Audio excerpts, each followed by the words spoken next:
Minister white, இது Otto நிறுவனத்தின் நேர்த்தியான தயாரிப்பு. Report of the 15th Finance Commission for the year 2020-2021. Explanatory memorandum on the action taken on the recommendations contained in the report of the 15th Finance Commission. Item number 2, Shrimati Nirmala Sitharaman ji, नए दशक का पहला आम budget में मैं आप सबका अभिनंदन करता हूं, स्वागत करता हूं. Sir, I rise with your permission to present a statement of the estimated receipts and expenditure of the Government of India for the year 2020-2021.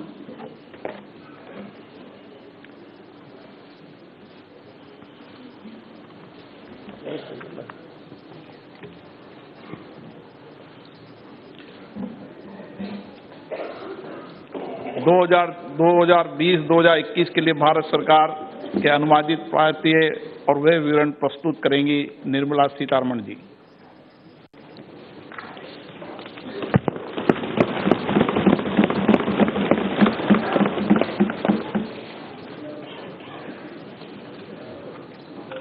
I rise to present the budget for the year 2020-2021. Sir, in May 2019, Prime Minister Modi received a massive mandate to form the government again. With renewed vigor, under his leadership, we commit ourselves to serve the people of India with all humility and dedication. People of India have unequivocally given their Janadesh for not just political stability and also reposed faith in our economic policy.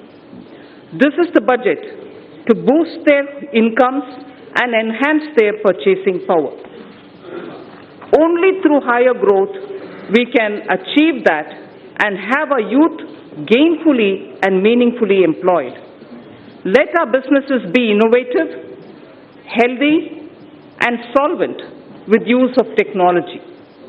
For today's youth, born at the turn of the century, for every member of the scheduled castes and scheduled tribes who seek a better life, for every woman wishing to stand up and get counted, for every individual from the minority sections of our society, this budget aims to give and have your aspirations and hopes addressed. We wish to open up vistas for a vibrant and dynamic economy with a gentle breeze of new technology. This vibrant India shall be a caring society which shall attend to its weak, the old, and the vulnerable among its citizens.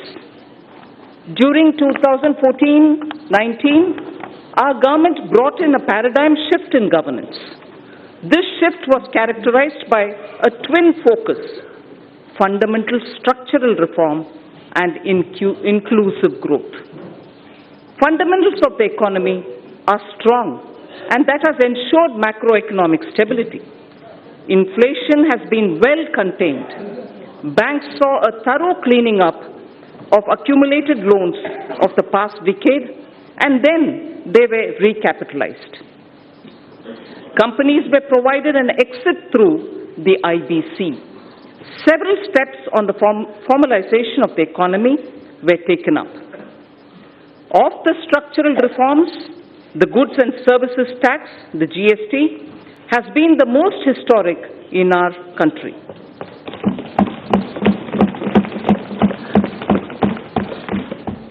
Its chief architect is not with us today. I pay homage to the visionary leader, late Sri Arun Jaitley. At the time of rollout of GST, he had said, and I quote, It will be an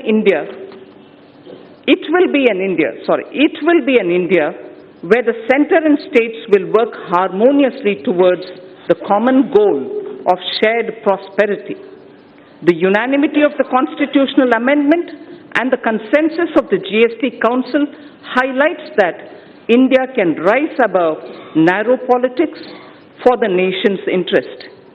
With the GST, neither the state nor the center loses its sovereignty. In contrast, they will pool their sovereignty on decisions on indirect taxes." Unquote. True to this vision for the historic structural reform, the goods and services tax has been gradually maturing into a tax that has integrated the country economically. It has consolidated numerous taxes and cesses to one tax and facilitated formalization of the economy. It has resulted in the efficiency gains in logistic and transport sectors. The turnaround time for trucks has witnessed a substantial reduction to the tune of 20% due to abolition of checkposts in the GST. The dreaded Inspector Raj has also vanished. It has also led to a significant benefits to MSME by way of enhanced threshold and composition limit. The effective tax incidence on almost every commodity came down substantially. Through several rate reductions, an annual benefit of 1 lakh crore rupees has been extended to consumers. It amounts to 10% reduction in overall tax incidence. An average household now saves about 4% of its monthly spends on account of reduced GST rates. During this phase of maturing, GST did face certain challenges. This was natural, as transition was daunting. GST Council has been proactive in resolving issues during the transition. In the last 2 years, we have added more than 60 lakh new taxpayers. A total of about 40 crore returns were filed. 800 crore invoices were uploaded and 105 crore e-way bills were generated. There has been extensive engagement with stakeholders.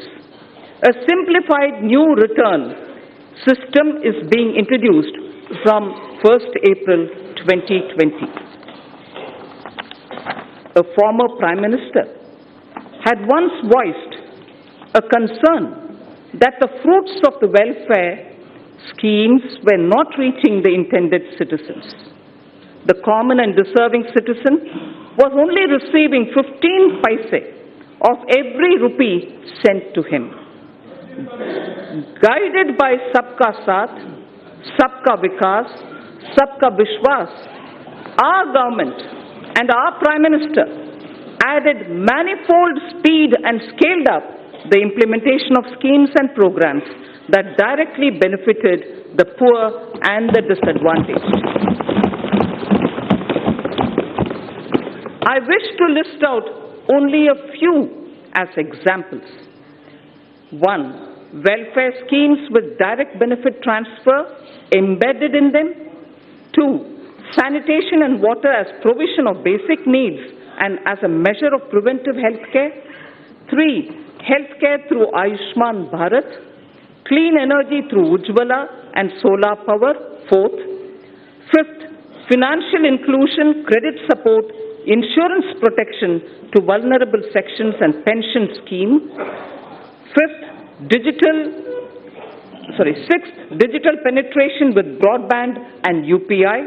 And finally, affordable housing for all through PMAY, the Prime Minister Awas Yojana. The milestones achieved are unprecedented, globally recognized and benchmarked against international indices. This strategy changed the established order of a few individuals, cornering most of the benefits, and was appreciated by the people.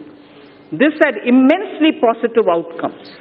We have moved on from a growth rate of just over 4% in 1950s to 6% in 80s and in the 90s. However, during 2014 and 19, we clocked a growth of 7.4% on average, with inflation averaging around 4.5% itself. It is worthwhile to note that inflation was close to 9%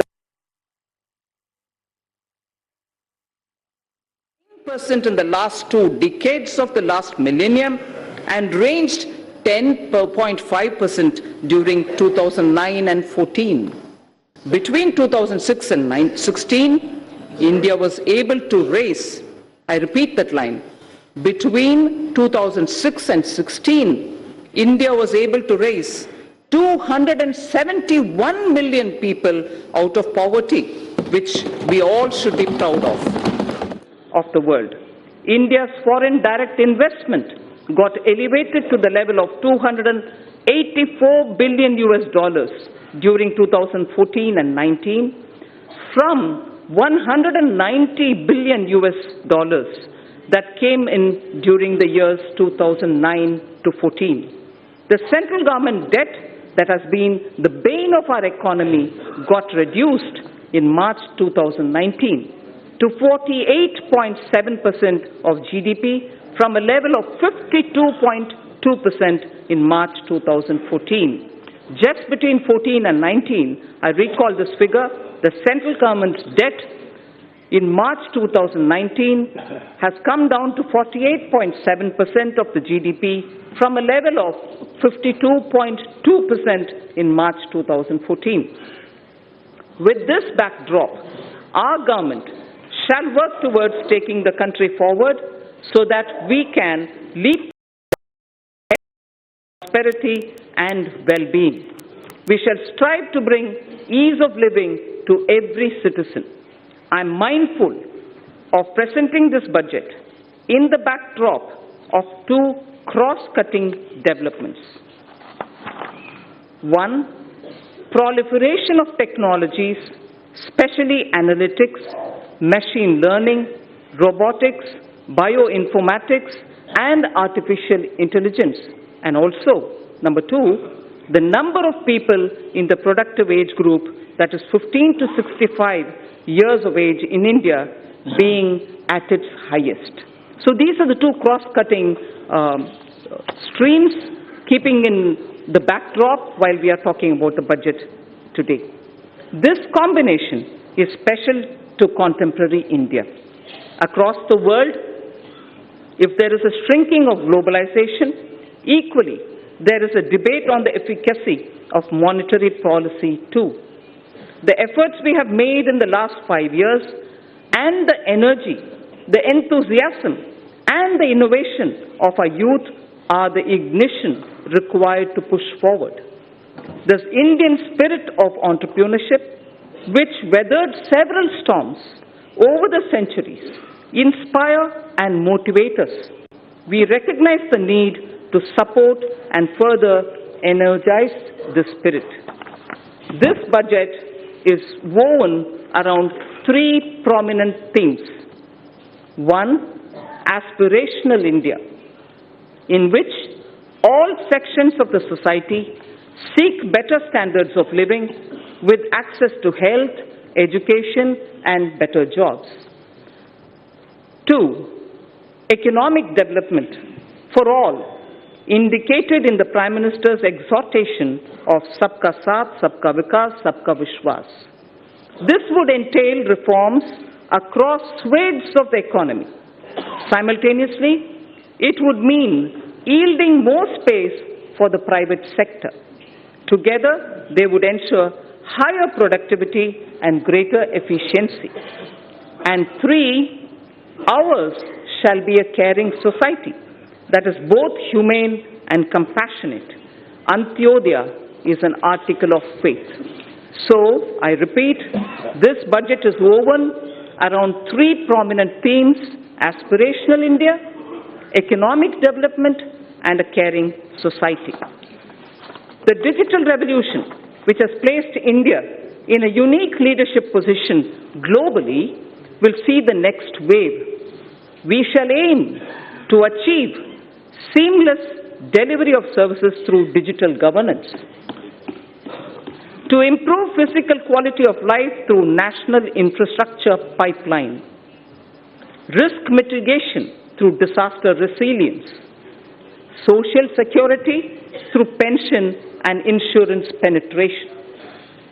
Each one of these initiatives and their components would be benchmarked to international standards, and the indices would be announced soon. Before I move to elaborate on each of these three themes, I wish to recite a small verse in Kashmiri.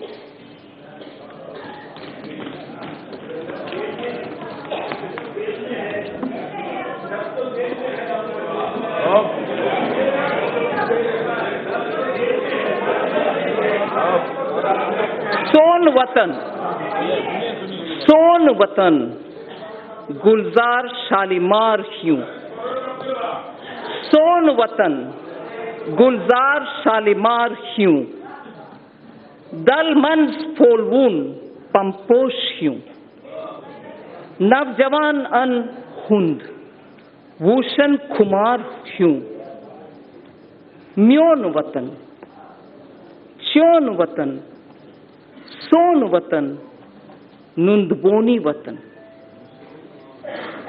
I'll read this in Hindi, not as a poem, but for the meaning. Hamara Vatan, खिलते हुए शालीमार बाग जैसे. हमारा वतन खिलते हुए शालीमार बाग जैसे. हमारा वतन डल लेक में खिलते हुए कमल जैसा.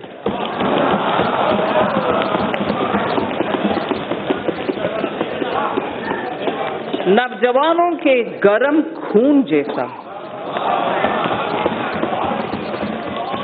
नवजवानों के गरम खून जैसा. मेरा वतन, तेरा वतन, हमारा वतन, दुनिया का सबसे प्यारा वतन.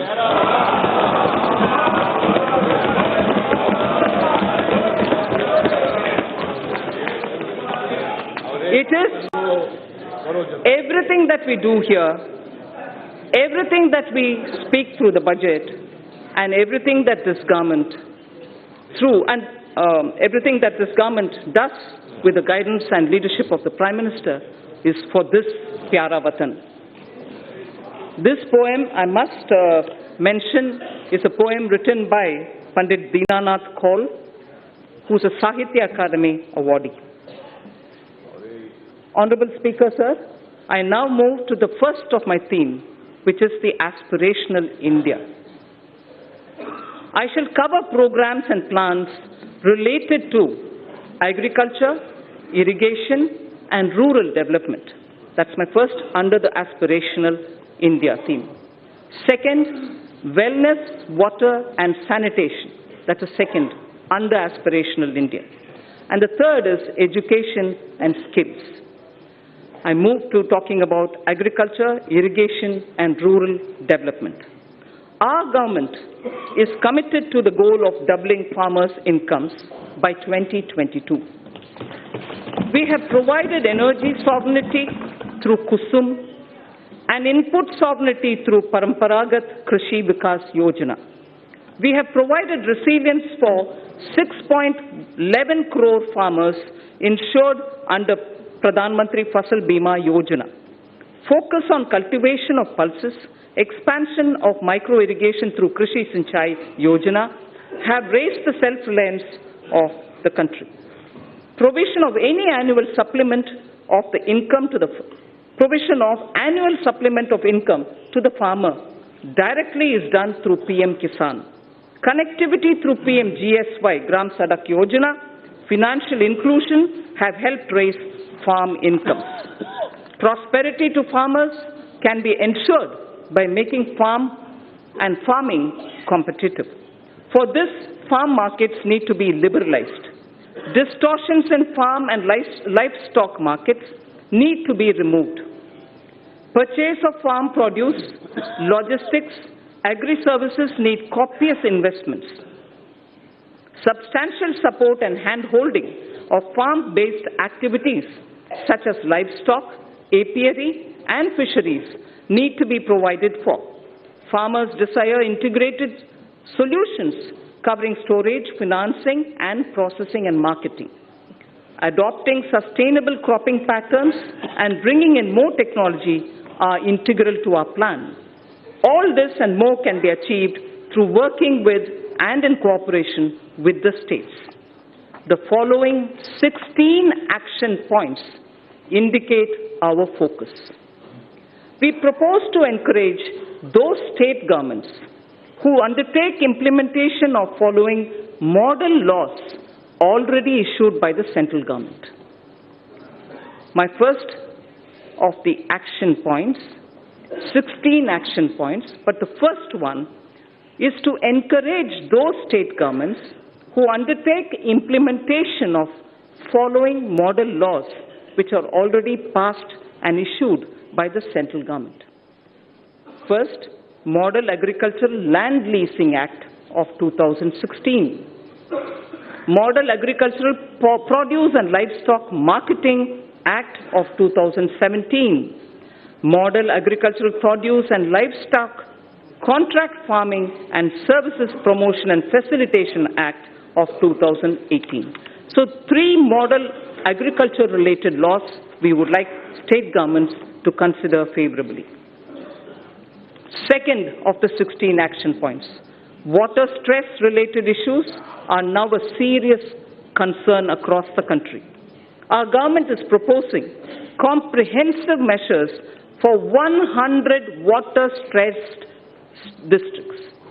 Our government is proposing comprehensive measures for 100 water-stressed districts.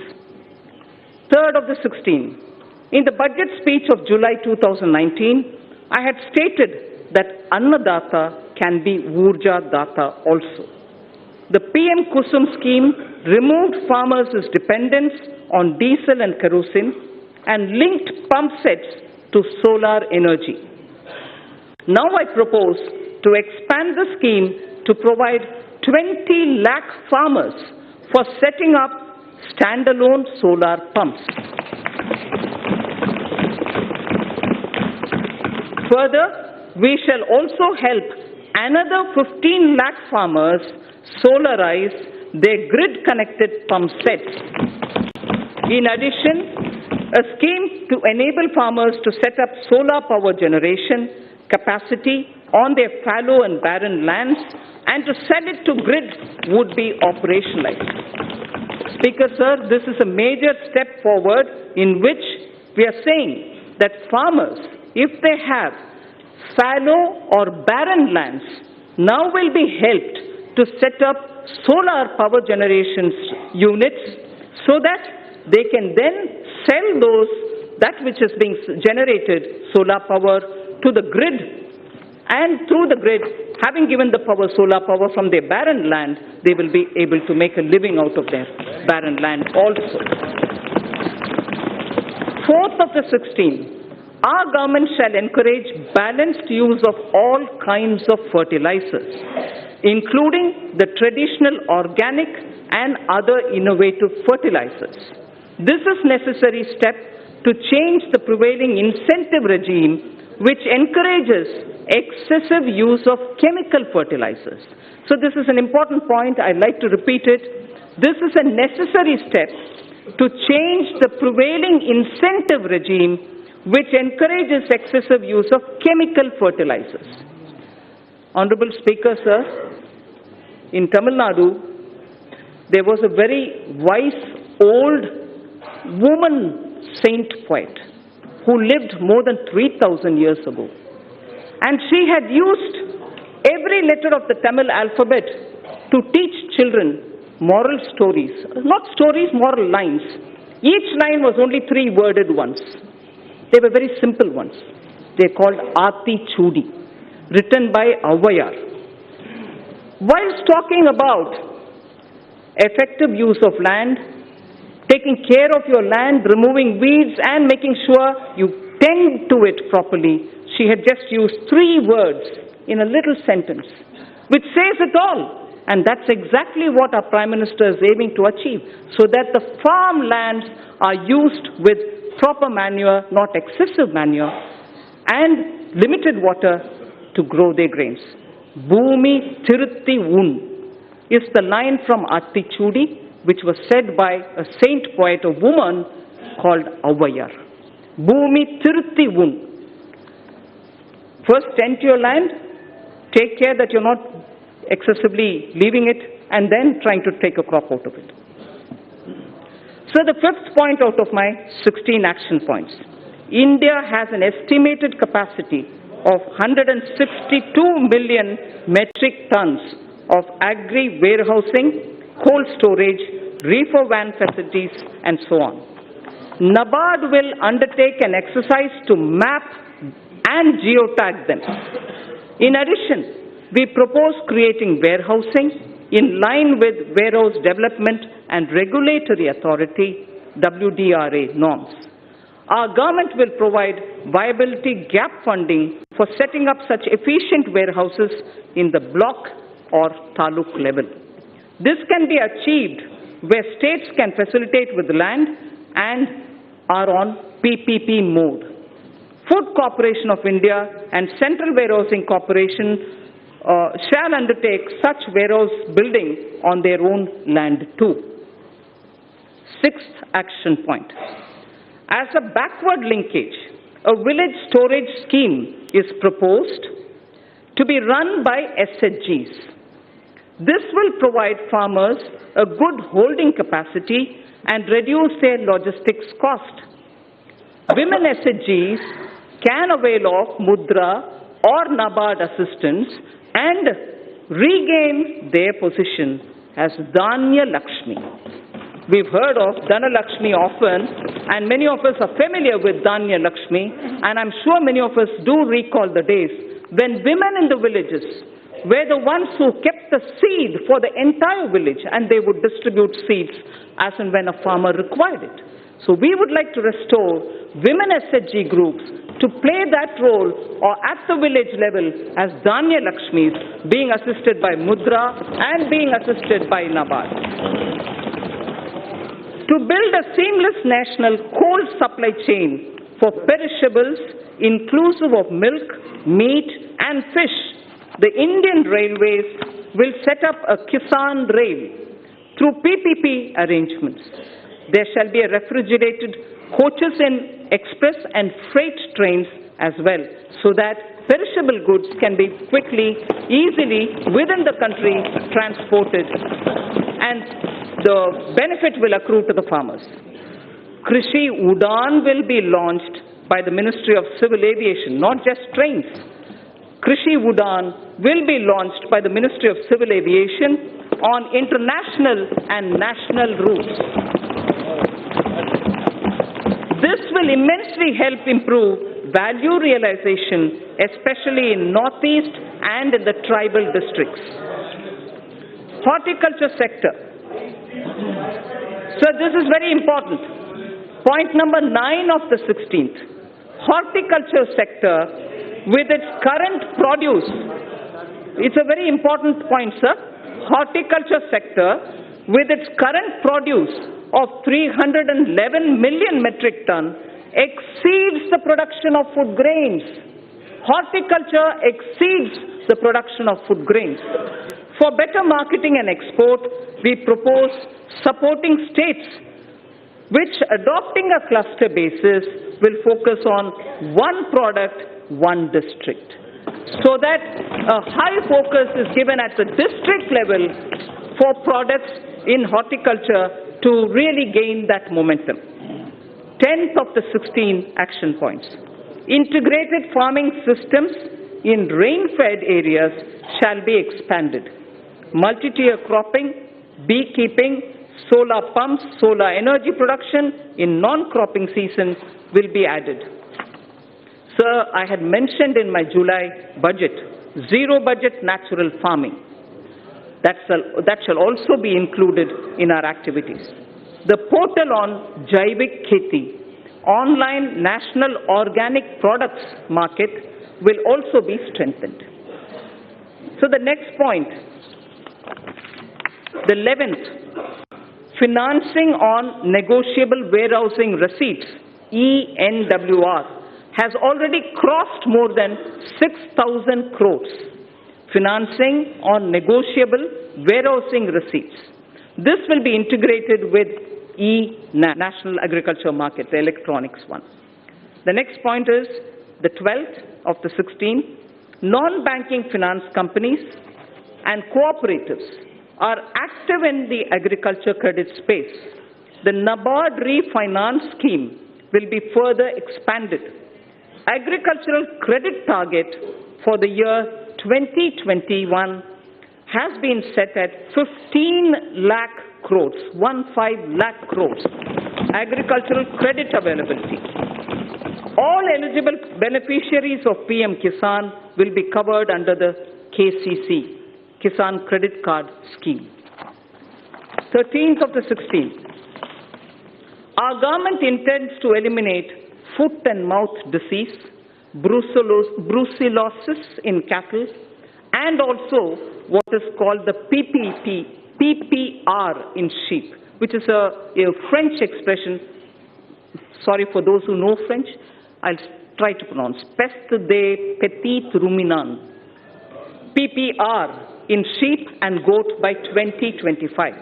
So foot and mouth disease, brucellosis in cattle, and also PPR in sheep and goat by 2025 will be eliminated. Coverage of artificial insemination shall be increased from the present 30% to 70%. Manrega would be dovetailed to develop fodder farms. Further, we shall facilitate doubling of milk processing capacity from 53.5 million metric tons to 108 million metric tons by 2025. From 53.5 million metric tons of milk to 108 million metric tons by 2025. 14th point, blue economy. Our government proposes to put in place a framework for development, management and conservation of marine fishery resources. 15th, youth in coastal areas benefit through fish processing and market. By 2022-23, I propose raising fish production to 200 lakh tons.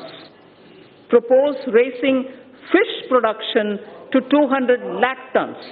Growing of algae, seaweed and cage culture will also be promoted. So this coming point is very important. Our government will involve youth in fishery extension work through 3,477 Sagar Mitras and 500 fish farmer producer organizations. We hope the rural youth, particularly those who are in the coastal areas and inland fishing areas, will work as Sagar Mitras and also form 500 fish farmer producer organizations. You know that we already have a farmer producer organization, which is FPO. Now we are expanding it to cover fish farmer producer organizations. 16th and the last action point, sir. Under Deen Dayal Antyodaya Yojana, for alleviation of poverty, 58 lakh SHGs have been mobilized. We shall further expand on SHGs in this regard too.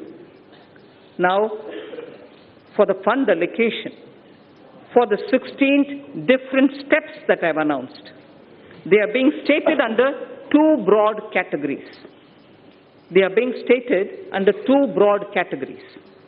For the sector comprising of agriculture, allied activities, irrigation and rural development, an allocation of 2.83 lakh crores has been made for 2020-21, and it is divided, among other things, for agriculture, irrigation and allied activities, 1.6 lakh crores. For rural development and Panchayati Raj, 1.23 lakh crores, both put together it is about 1.73 lakh, 2.8 lakh, 83 lakhs crores, 2.83 lakh crores. Wellness and water and sanitation is the second under Aspirational India. I said my three themes: Aspirational India, economic development, and caring society. Under each, I state three which contain specific programs. Aspirational India, already I've mentioned about the rural development and so on. Now I talk of wellness, water, and sanitation. We have a holistic vision of healthcare that translates into wellness for citizens. Mission Indradhanush has been expanded to cover 12 such diseases, including 5 new vaccines.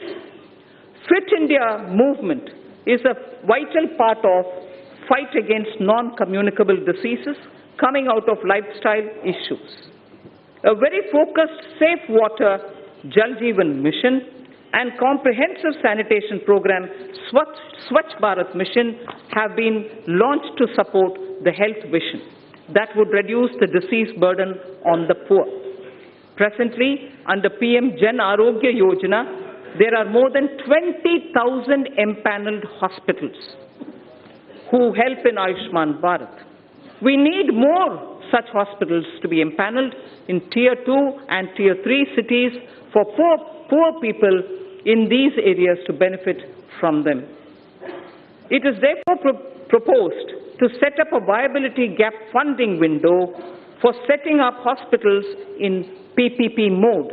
In the first phase, those aspirational districts will be covered. We know there are 112 of them. So those aspirational districts from 112 that we have, where presently there are no Ayushman empaneled hospitals, will be given priority. So from 112 of aspirational districts, those which don't have an empaneled hospital for Ayushman treatments will be given the first priority, so that in Tier 2 and Tier 3 we have more such hospitals. This would also provide large-scale employment opportunities to youth. Proceeds from taxes on medical devices. This is very interesting. It has a bearing on what I will be saying during taxation, the Part B. Proceeds from taxes on medical devices would be used to support this vital health infrastructure which will get built in the aspirational districts. Using machine learning and artificial intelligence in the Ayushman Bharat scheme, health authorities and the medical fraternity can target diseases with an appropriately designed preventive regime. TB harega, desh jeetega. TB harega, desh jeetega. This campaign has been launched. I propose to strengthen this campaign to realize our commitment to end tuberculosis by 2025. I propose to expand also Jan Aushadhi Kendra scheme to all districts, offering 2,000 medicines and 300 surgicals by 2024. I have provided for the health sector about 69,000 crores, that is inclusive of 6,400 crores for Prime Minister Jan Arogya Yojana. So now the important point on sanitation. Our government is committed to ODF Plus. We know ODF is already there, launched, successfully sort of covered, saturation reached. But our government is committed to ODF Plus in order to sustain ODF behavior, because it has a lot of impact. If behavioral patterns don't remain consistent, it can have a negative bearing. So our government is committed to ODF Plus in order to sustain ODF behavior and to ensure that no one is left behind. Now, more needs to be done towards liquid and grey water management. Focus would also be on solid waste collection, source segregation, and processing. The total allocation for Swachh Bharat mission is about 12,300 crores for this year, 2020-21. Aiming to provide piped water supply to all households, Prime Minister announced from the Red Fort the Jal Jeevan Mission. Our government has approved 3.6 lakh crore for this mission. 3.60 lakh crore for this mission is being approved. This scheme also places emphasis on augmenting local water resources, recharging existing sources, and will promote water harvesting and desalination. Cities over 1 million population will be encouraged to meet this objective during the current year itself.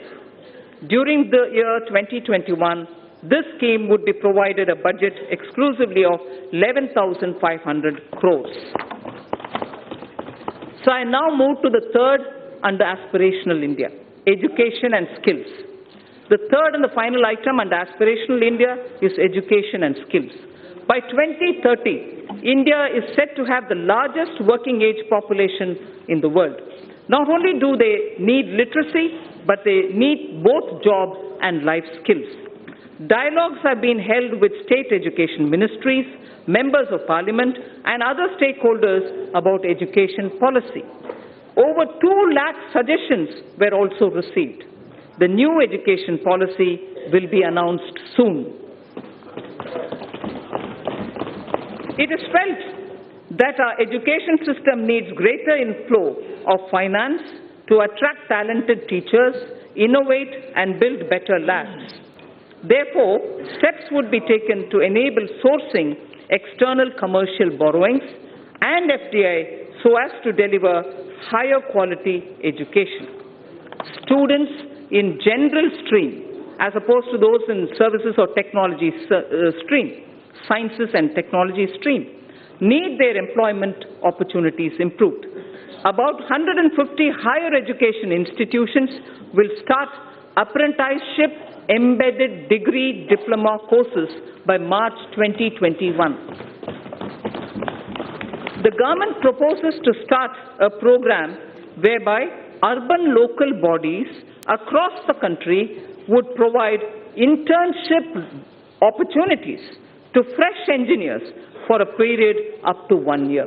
So local bodies, as you know, do undertake a lot of public work program, and their manpower is also limited.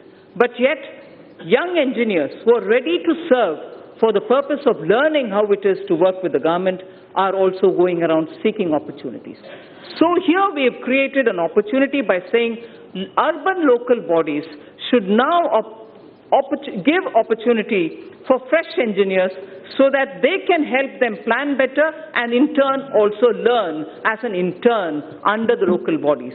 So this is for a period of 1 year that we've opened up.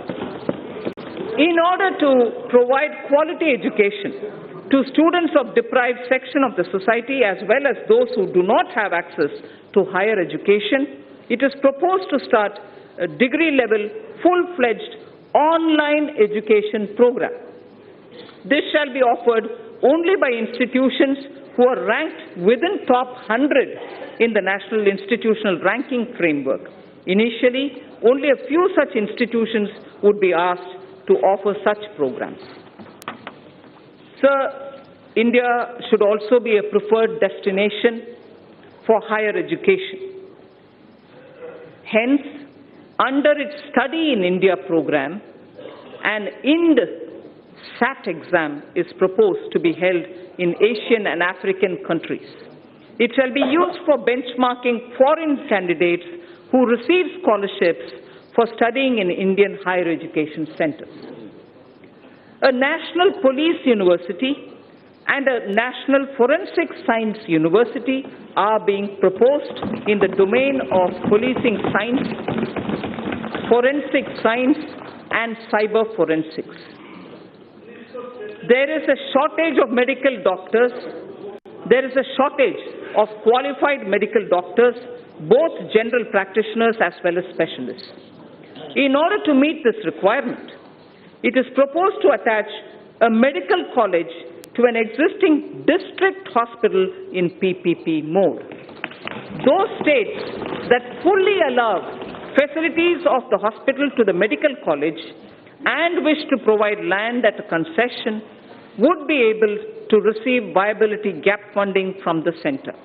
Details of the scheme would be worked out soon, so we aim to have at the district level, with hospitals which are being extended for medical college training and also for producing more doctors, viability gap funding will also be extended. So the National Board of Examination imparts PG medical qualification, diploma and fellow of National Board, DNB and FNB. The government will therefore encourage large hospitals with sufficient capacity to offer resident doctors the DNB and FNB courses under the National Board of Examinations. There exists a huge demand for teachers, nurses, paramedical staff and caregivers all abroad.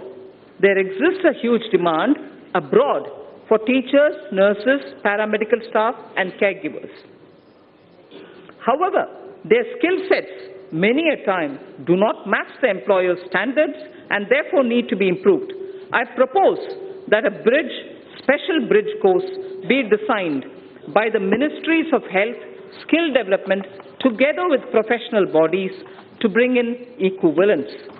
Language requirements of various countries need also to be included. All these should be achieved through a special training package. Our government proposes to provide about 99,300 crores for education sector in 2021 and about 3,000 crores for skill development. So I move to the second theme, economic development. Aspirational India, economic development and caring society. I'm now talking on economic development. And in economic development, industry, commerce and investment are the ones which come first in our. So the most important thing as an introduction I'd like to say here, the guilds of Saraswati Sindhu civilization and the Harappan seals are remarkable. Saraswati Sindhu civilization is about 4,000 before the Common Era. The seals in particular belong to 3,300 BCE, before the Common Era. Words from the Indus script, which are all hieroglyphs, have been deciphered. Words from those hieroglyphs have been deciphered. Interesting words which we need to know when we're talking about commerce and industry. Commerce and trade-related words show how India for a millennia has been a continuing civilization with rich skills in metallurgy, rich skills in trading and so on. Sreni is a word found in the Harappan seals, which means guild. Seti is a word found in the Harappan seals, which means wholesale merchant. Seti was a wholesale merchant in the Sindhu civilization, Saraswati Sindhu civilization. Poddar is an assayer of metal into treasury. And also, India is a continuing maritime power in terms of commerce and industry. Sakara Khodmi is using word which shows blacksmithery and also iron and tinsmithery existed that time. So, India's commerce, India's industry, India's trade in such materials, which were all unique to India, have existed and continues to exist over the millennia. So entrepreneurship has always been the strength of India. That's the point I wanted to explain. I'm sure many members already know it, and therefore they are a bit restless. Entrepreneurship has always been the strength of India. Even today, young men and women have given up greener pastures elsewhere to contribute to India's growth. They are risk-taking and come up with disruptive solutions to festering challenges. Equally, established old industries are resetting themselves in a changing global domestic situation. global and domestic situation. We recognize the knowledge, skills, and risk-taking capacities and capabilities of our youth.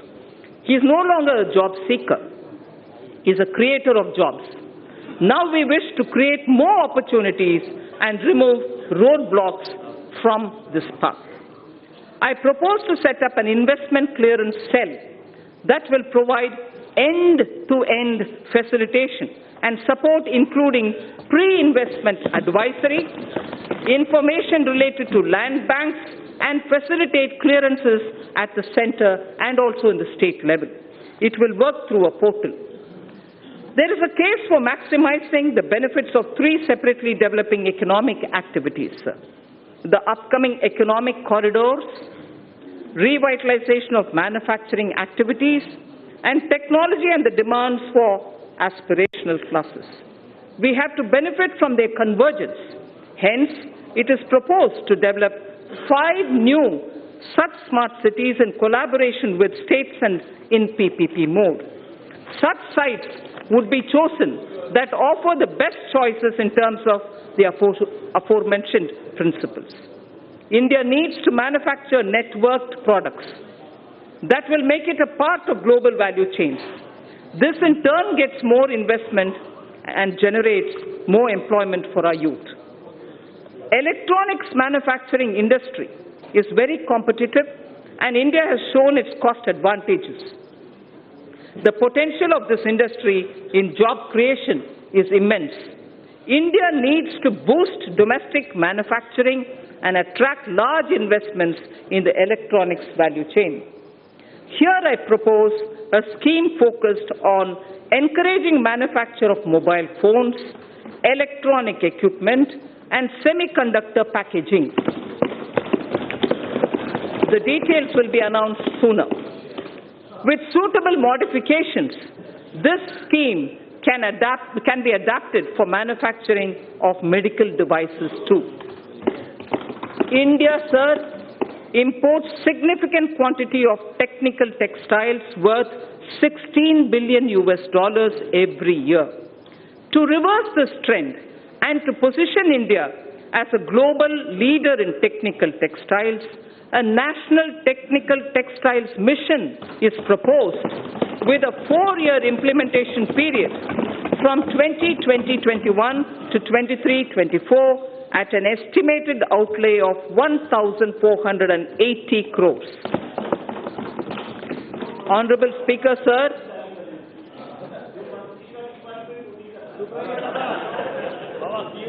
Honorable Speaker, sir, from the Red Fort, our Prime Minister spoke about quality and standards when he spoke of zero defect, zero effect manufacturing. In September last year, I had called for a time-bound adoption by industry of all necessary mandatory technical standards and their effective enforcement. All ministries during the course of this year would be issuing quality standard order. So to achieve higher export credit disbursement, a new scheme, NIRVIC, is being launched, which provides for higher insurance cover, reduction in premium for small exporters, and simplified procedure for claim settlements. It is proposed to digitally refund to exporters. That was NIRVIC. I'm coming to a different point now. It is proposed to digitally refund to exporters duties and taxes levied at the center, state, and local levels, such as electricity duties, VAT, the VAT, on fuel used for transportation, which are not getting exempted or refunded under any other existing mechanism. This scheme for reversion of duties and taxes on exported products will be launched from this year itself. Honorable Speaker, it is the vision of our Prime Minister that each district should develop as an export hub. Efforts of the center and state governments are being synergized and institutional mechanisms are being created in order that every district becomes an export hub. Government e-marketplace, GEM, is moving ahead for creating a unified procurement system in the country for providing a single platform for procurement of goods, services, and works. It offers a great opportunity for medium and small and micro enterprises. 3.24 lakh vendors are already on this platform. It is proposed to take its turnover to 3 lakh crores. I propose to provide about 27,300 crores for development and promotion of industry and commerce for the year 2020-2021. So under economic development, the second point that I want to focus on is a very important point, and it is on infrastructure. Honorable Speaker, in his Independence Day speech of 2019, the Prime Minister has highlighted that 100 lakh crores would be invested on infrastructure for the next 5 years. As a follow-up measure, I had launched the National Infrastructure Pipeline on 31st December 2019 of 103 lakh crore worth projects. It consists of more than 6,500 projects across sectors and are classified as per their size and stage of development. These new projects will include housing, safe drinking water, access to clean and affordable energy, health care for all, world-class educational institutions, modern railway stations, airports, bus terminals, metro, railway transportation, logistics and warehousing, irrigation projects, etc. The National Infrastructure Pipeline envisions improving the ease of living for each and every individual citizen in the country. It will also bring in generic and sectoral reforms in development, operation and maintenance of these infrastructure projects. A huge employment opportunity exists for India's youth in construction, operation and maintenance of infrastructure. National Skill Development Agency will give special thrust to infrastructure-focused skills and their development opportunities. I propose to set up a project preparation facility for infrastructure projects. This program would actively involve young engineers, management graduates, and economists from our universities. It is also proposed to direct all infrastructure agencies of the government to involve youth power in startups. They will help in rolling out value-added services in quality public infrastructure for citizens. A national logistics policy will soon be released. Among other things, it will clarify the role of union government, state government, and also the key regulators. It will create a single window e-logistics market and focus on generation of employment, skills, and making MSMEs competitive. So also, accelerated development of highways will be undertaken. This will include development of 2,500 kilometer access control highways, 9,000 kilometers of economic corridors, 2,000 kilometers of coastal and land port roads, and 2,000 kilometers of strategic highways. The Delhi-Mumbai Expressway and 2 other packages would be completed by 2023. Chennai-Bengaluru Expressway would also be started. So the fast-track mechanism encourages us towards greater commercialization of our highways so that NHAI can raise more resources. I propose to monetize at least 12 lots of highway bundles of over 6,000 kilometers before 2024. In carrying out its duty, the Indian Railways performs a service to the nation. Within 100 days of assumption of this government, it has commissioned 550 Wi-Fi facilities in as many railway stations. It has eliminated unmanned level crossings and aims to achieve electrification of 27,000 kilometers of tracks. This will call, obviously, for optimization of costs. Railways have small operating surplus. About Indian Railways, there are 5 measures, among other things, that I wish to highlight. Setting up a large solar-powered capacity. Setting up a large solar power capacity alongside the rail tracks on the land owned by railways. A proposal is under consideration. 4 station redevelopment projects and operation of 150 passenger trains would be done through PPP mode. The process of inviting private participation is underway. More Tejas-type trains will connect iconic tourist destinations. High-speed train between Mumbai and Ahmedabad would be actively pursued. 148-kilometer Bengaluru suburban transport project at a cost of 18,600 crores would have fares on metro model. Central government would provide 20% of the equity, and it will also facilitate external assistance up to 60% of the project cost. Sir, our seaports need to be more efficient. Technology has to be used to improve performance. A governance framework keeping with global benchmarks needs to be put in place. This government would consider corporatizing at least one major port and subsequently its listing on the stock exchanges. Inland waterways received a boost. Inland waterways received a boost in the last 5 years. The Jal Vikas Marg on National Waterway 1 will be completed. Further, the 890-kilometer Dhubri-Sadiyar connectivity in Assam will be done by 2022. Honorable Speaker, sir, developing waterways has its impact on the ecosystem on both the banks of the river.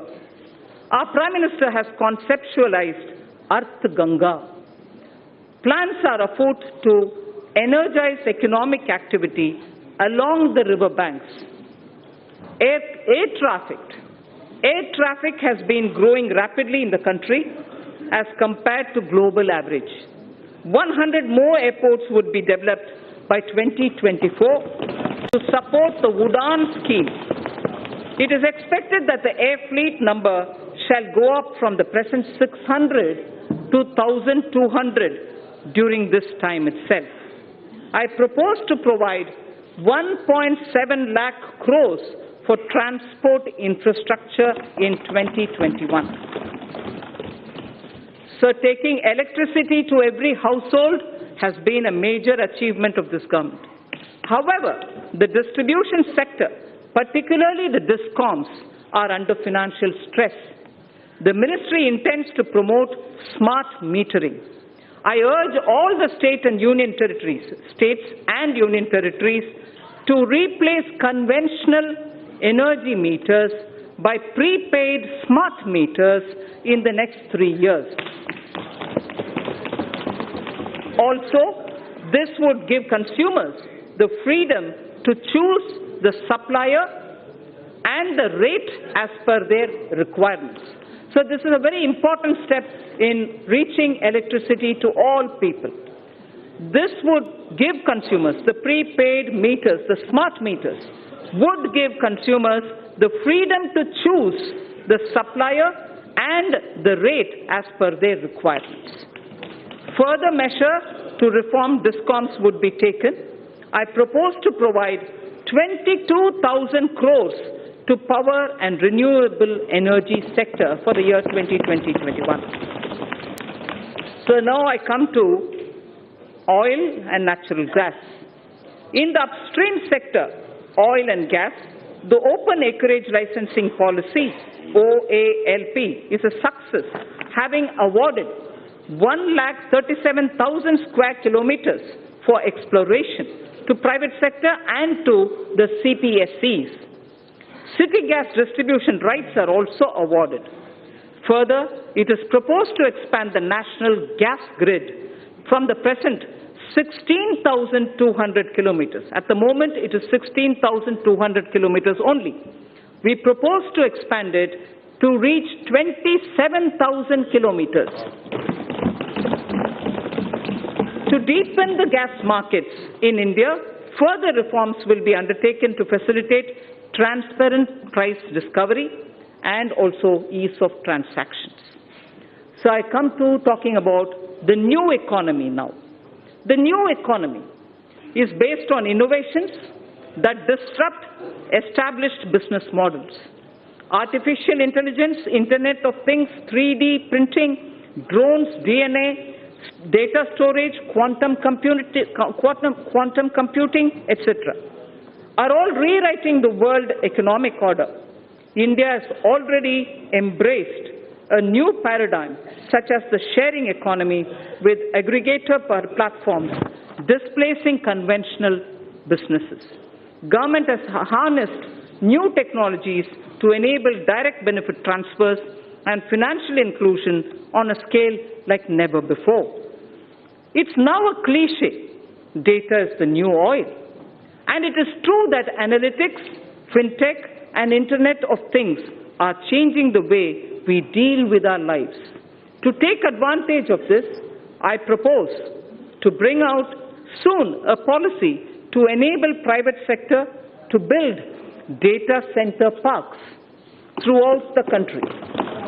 Building data center parks throughout the country.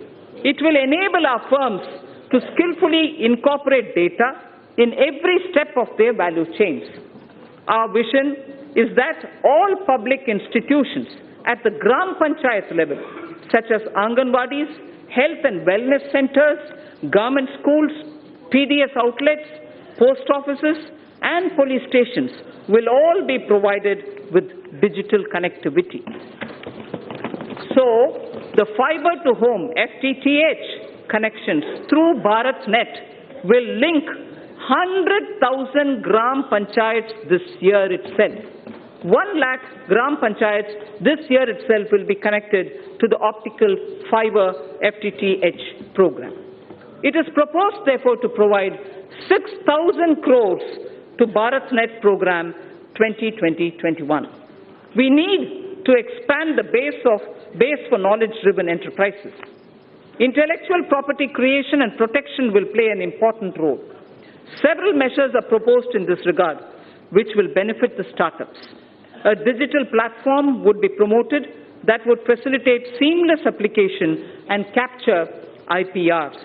Also, in an institute of excellence, a center would be established that would work on the complexity and innovation in the field of intellectual property. Honorable Speaker, sir, knowledge translation clusters would be set up across the different technology sectors, including new and emerging sectors, for designing, fabrication, and validation of proof of concept, and further scaling up technology clusters, harboring such test beds and small-scale manufacturing facilities would be established. Mapping of India's genetic landscape is critical for next-generation medicine, agriculture, and for biodiversity management. To support this development, we will initiate 2 national-level science schemes to create a comprehensive database. The government proposes to provide early life funding, including seed fund, to support ideation and development of early-stage startups. So critical to our quantum technology. Quantum technology is opening up new frontiers in computing, communications, cybersecurity, wide applications. It is expected that a lot of commercial applications would emerge from theoretical constructs which are developing in this area. It is proposed to provide an outlay of 8,000 crores over a period of 5 years for the National Mission on Quantum Technologies and Applications. India would probably be the third biggest and pioneering nation if we are able to break into this technology of quantum technology related to computing and other applications. Sir, I come to the third theme, the last theme in my part A, after which, of course, I will speak of a few others. Caring society. In our third theme, we focus on women and child, social welfare, culture and tourism, and also on environment and climate change. Women and child and social welfare, sir. I am pleased to inform the House that Beti Bachao, Beti Padhao has yielded tremendous results. Gross enrollment. Sir, if you hear the data, I think it's important not to politicize issues related to women. Beti Bachao, Beti Padhao has yielded tremendous results. Gross enrollment ratio of girls across all levels of education is now higher than boys. At elementary level, it is 94.32% as against 89.28% for boys. At secondary level, it is 81.32% as compared to 78% for boys. At higher secondary level, girls have achieved a level of 59.70% compared to only 57.54% for boys. So girls are actually under Beti Padhao benefiting from the scheme. Health of mother.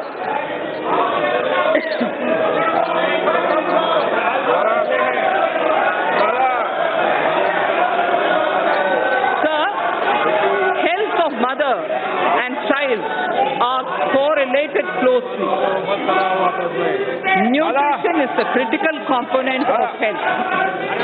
To improve nutritional status of children 0 to 6 years, adolescent girls, pregnant women, and lactating mothers, our Prime Minister launched a Poshan Abhiyan in 2017-18. More than 6 lakhs Anganwadi workers are equipped with smartphones to upload the nutritional status of more than 10 crore households.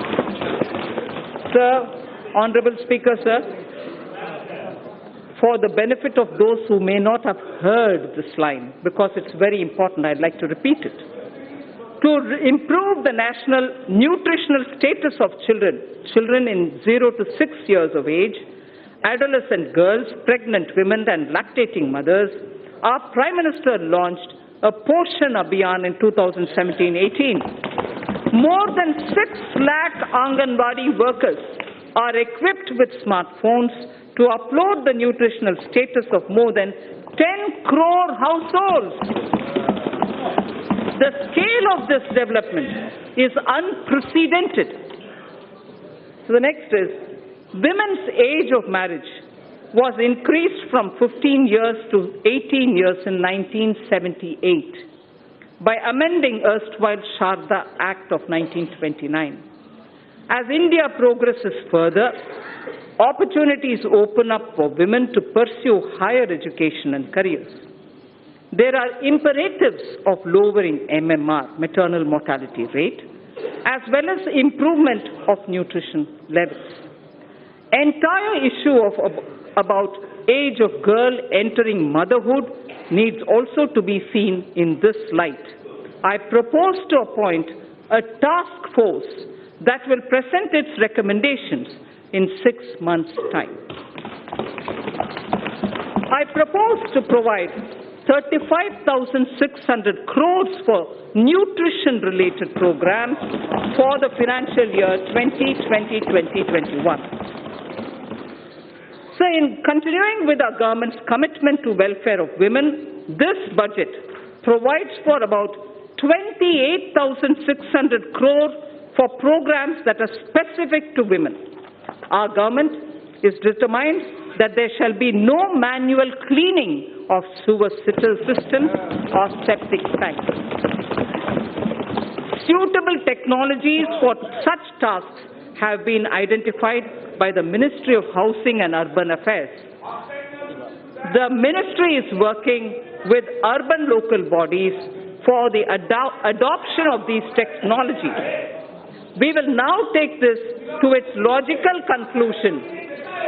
We will now take it एक minute बंद to मैं सभी माननीय सदस्यों से आग्रह करूंगा आपको बजट पर पर्याप्त समय और पर्याप्त अवसर दूंगा उस समय आप बोलना और दादा विशेष रूप से आपको बोलने की परमिशन दूंगा Thank you, sir. No Thank you, Speaker, sir. We will now take this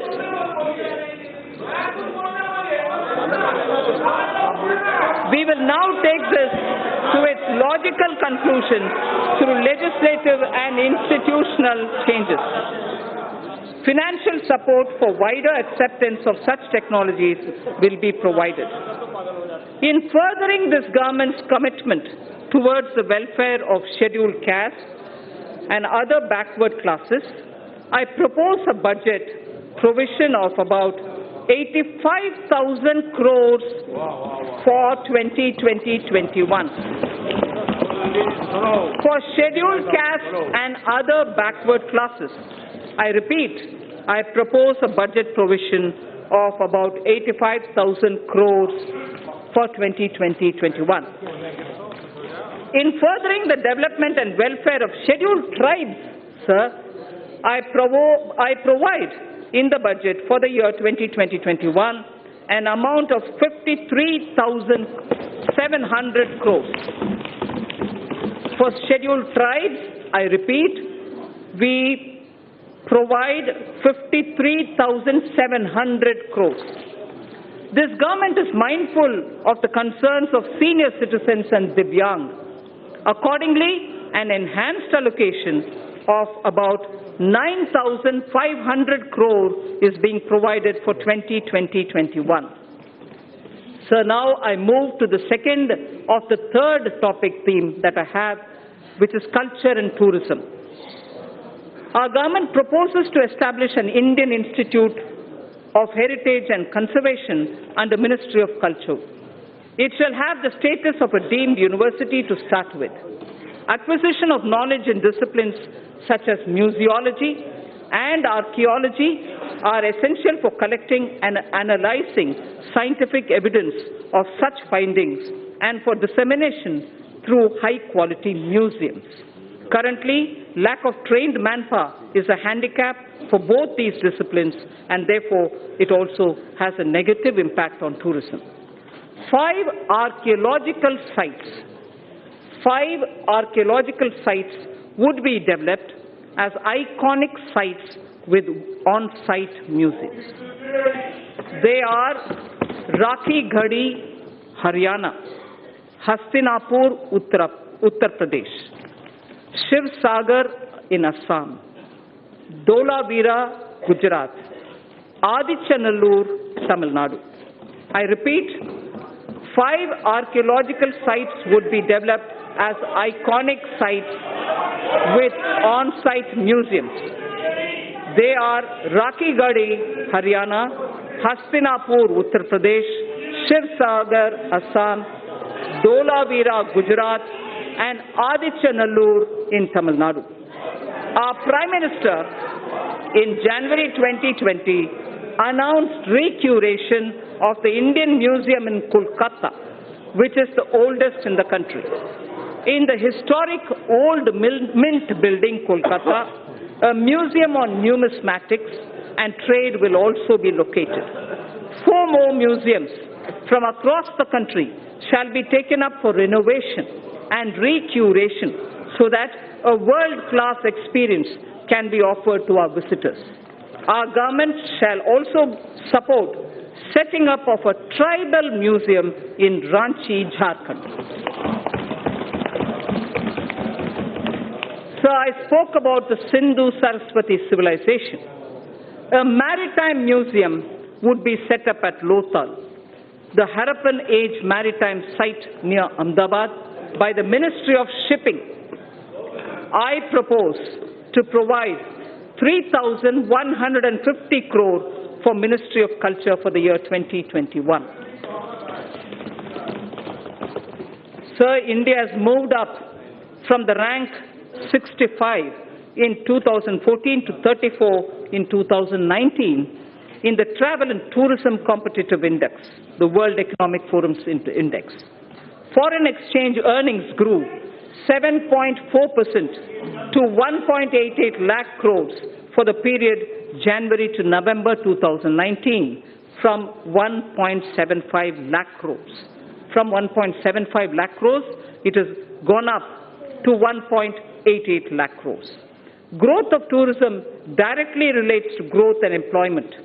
States have a critical role to play. I expect the state governments to develop a roadmap for certain identified destinations and formulate financial plans during 2021 against which specified grants will be made available to the states from the centre in the year 2020-21. For purpose of tourism promotion, sir, I propose to allocate 2,500 crores for 2020-2021. So I now move to the third under this theme, environment and climate change. In September 2019, the Prime Minister has launched the Coalition for Disaster Resilient Infrastructure with its secretariat in Delhi. This global partnership is the second such initiative, international initiative, after the launch of, as members would recall, after the launch of International Solar Alliance. That was in 2015. This global partnership will help in addressing a number of sustainable development goals, as also the aims of Sendai framework. It will enhance climate change adaptation with a focus on disaster-resilient infrastructure. India submitted its nationally determined contribution under the Paris Agreement in 2015 on a best effort basis, keeping in mind the development imperative of our country. Its implementation effectively begins from 1st January 2021. Our commitments as action will be executed in various sectors. Honourable Speaker, sir, I interrupt here only to say this is a very important point because a lot of our commitments which have been given in the Paris Climate Change Conference on best effort basis will start kicking in from 1st January 2021. Our commitments as action will be executed in various sectors by the departments and ministries concerned through a normal budget process. They will do it through the normal budgeting process. There are, however, yet thermal power plants that are old and their carbon emission levels are very high. For such power plants, we propose that utilities running them would be advised to close them if their emission is above the preset norms. The land so vacated can be put to alternative uses. In large cities having population above 1 million, clean air is a matter of concern. I'm sure a lot of our members will be keen to know about what steps are being taken for cities and clean air. The government proposes, Honourable Speaker, to encourage such states that are formulating and implementing plans for ensuring cleaner air in cities above 1 million. Parameters for the incentives would be notified by the Ministry of Environment, Forests and Climate Change. Allocation for this purpose is 4,400 crores for 2020-2021. So there is something which, before I move to talking about governance, because the three themes that I put before the members is coming to a close, I fall back on the wise words of Thiruvalluvar. And this It's very important, sir. We've heard several words of wisdom from Thiruvalluvar. Thiruvalluvar has spoken about what a good country is. What a good country is actually got to be like. And what makes up for jewels of a good country. I first read it in Tamil, then I'll give you the meaning. Pini inmai, selvam, vilai inbam, emam. Pini inmai, selvam, vilai inbam, emam. Ani enba nattin vaindu. Ani enba nattiv vaindu. There are 5 what Thiruvalluvar says, which are jewels for a good country. The first is pini inmai, meaning the country will have to be without epidemics or illnesses, major illnesses. The second, he says, it should be wealthy. It should have wealth. It should have wealth. Vilai. It should also have velachal. In the sense, from the fields, it should have good crop. It should have inbam. It should have happiness. It also should have emam, which is security and safety of the country. Sir, the 5 jewels. 5 jewels. Pini inmai, selvam, vilai inbam, emam, and inbam. Prime Minister Modi. Prime Minister Modi. Ayushman Bharat. Ayushman Bharat for health for all is penny in mind. Selvam, wealth creators will be respected in this country. Wealth creators will be respected in this country. Selvam. Vilaichal, having good crops. Farmer PM Kisan, doubling of income, use of fertilizers and proper growth leads to surplus in horticulture, surplus in Silhan, surplus now probably also in Dalhan. So the Prime Minister's program at health, at creating and giving respect for wealth creators and improving agricultural output and looking at ease of living, bringing happiness to people, and above all, the 5th, emam, this country's national security. You have enough proof to say national security is the top priority of this government.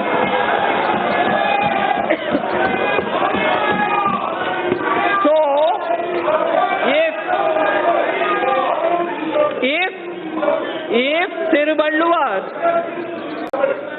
Thiruvalluvar, आपको कुछ होना चाहिए, तमिल में पढ़ा है, बैठ जाइए. That's right, sir.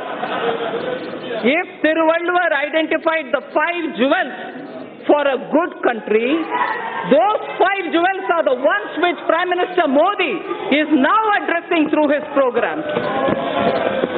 For health, Ayushman, for wealth creators, a respectable and honorable climate, good crops, happiness through ease of living, and national security.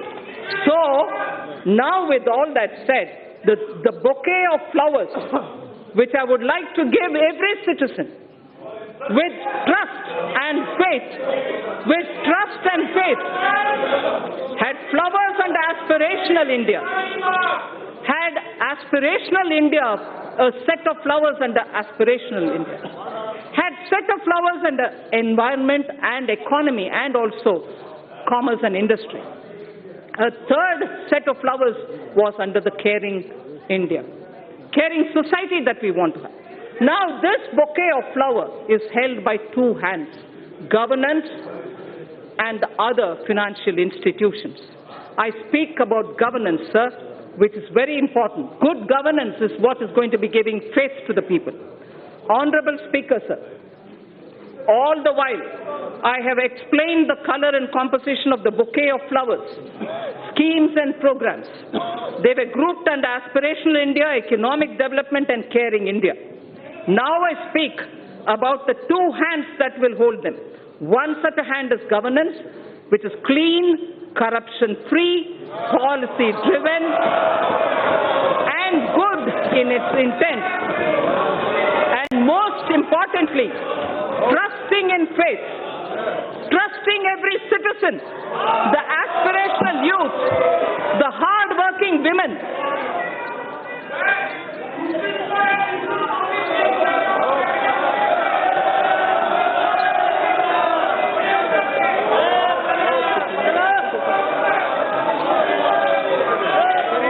Honorable Speaker, sir, trusting every citizen, I repeat, trusting every citizen, the aspirational youth, the hard-working women, the risk-taking entrepreneur, the ever-hopeful and untiring farmer, or the wise and old senior citizen. Many among them are taxpayers. Others may not be taxpayers now. Our Prime Minister has laid before us ease of living as a goal to be achieved on behalf of all citizens. An important aspect of both ease of living and ease of doing business is fairness, efficiency of tax administration. We wish to enshrine, this is important, Honorable Speaker. This is important, sir. Money being allocated to various programs is finance of this country. This is very important, sir.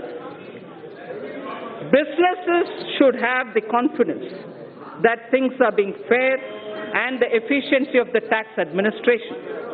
We wish to enshrine in the statutes a taxpayer charter.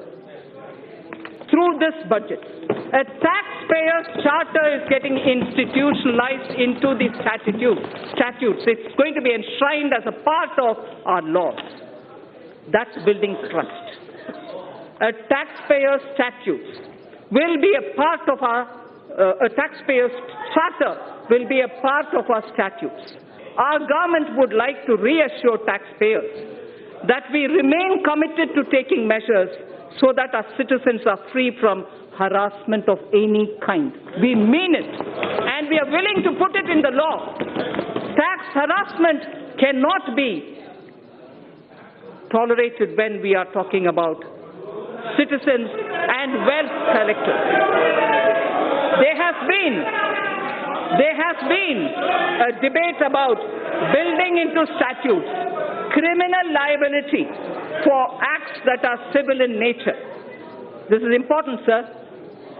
There has been a debate about building into statutes criminal liability for acts that are civil in nature.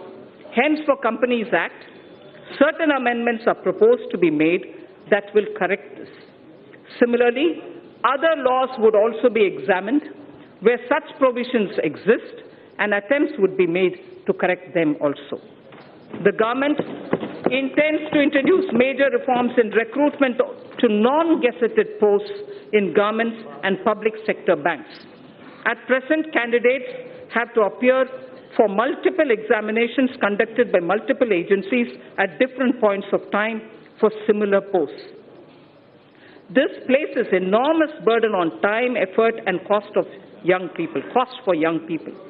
To mitigate the hardship so faced, it is proposed to set up a national recruitment agency as an independent, professional, specialist organization for conduct of computer-based online common eligibility test for recruitment to non-gazetted posts. A test center in every district, particularly in the aspirational districts, would be set up. For the speedy disposal of commercial and other disputes, government has constituted various tribunals and specialized bodies. It is proposed to evolve a robust mechanism for appointment, including direct recruitment to these bodies to attract best talents and professional experts. A stable and predictable business environment is a key objective of this government. There is also a strong argument for ensuring that contracts are honored. India has a sound framework related to Contracts Act. We shall deliberate upon strengthening it. There is a growing need, sir, for Indian statistical system to meet the challenges of real-time monitoring of our increasingly complex economy. Data must have strong credibility. The proposed new national policy on official statistics would use latest technology, including artificial intelligence. It would lay down a roadmap towards modernized data collection, integrated information portal, and a timely dissemination of information thus collected. I am happy to inform that India will host G20 presidency in the year 2022. That is the year of 75th anniversary of independence of the Indian nation. During this presidency, India would be able to drive considerably the global economic and development agenda. For this historic occasion, I allocate a sum of 100 crore to begin the preparations. 100 crore rupees. Sir, Northeastern region has a very high priority in government's developmental agenda. Government is ensuring smooth access to financial assistance from multilateral and bilateral funding agencies to help introduce innovative and global best practices. Central government has effectively used an online portal to reduce gestation period of online. This has improved the flow of funds to the Northeast region. The government is fully committed to supporting the all-round development of the newly formed Union Territories of Jammu and Kashmir and the Union Territory of Ladakh. Accordingly, an amount of 30,757 crore has been provided for the financial year 2020-21. An amount of 5,958 crore has been provided for the Union Territory of Ladakh. So that was one hand, which is governance. Now I come to the other, which is the financial sector. If governance was described as one of the pair of the hands holding the bouquet consisting of aspirational India, economic development and caring India, the other is the financial sector. A clean, reliable, robust financial sector is critical to the economy. A clean, reliable and robust financial sector is critical to the economy. In our efforts to achieve the US $5 trillion economy, the financial architecture should evolve. The financial architecture should keep evolving and move from strength to strength. We had earlier approved consolidation of 10 banks into 4. In the last few years, the Government of India has infused about 3,50,000 crores by way of capital into public sector banks for both regulatory and growth purposes. Governance reforms would be carried out in these banks so that they become more competitive. A few among them will be encouraged to approach capital market to raise additional capital. So I wish to inform this august House that robust mechanism is in place to monitor the health of all scheduled commercial banks and that depositors' money is absolutely safe. I wish to underline this point, sir, that this August House should know that robust mechanism is in place to monitor the health of all scheduled commercial banks and that depositors' money is absolutely safe. Further,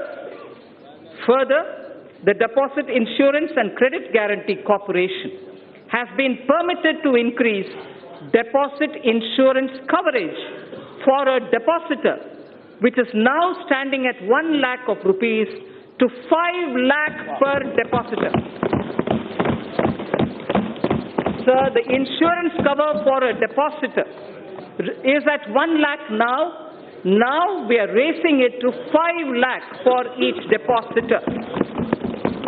Sir, to strengthen the cooperative banks, amendments to the Banking Regulation Act are proposed for increasing professionalism, enabling access to capital, and improving governance and oversight for sound banking through the RBI.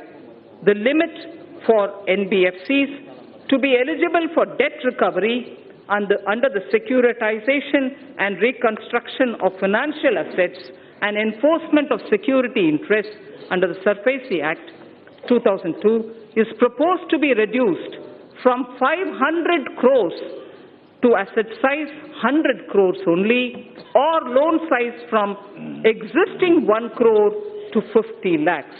Therefore, we feel many of the small NBFCs which can come for debt recovery would be far easily done for smaller companies.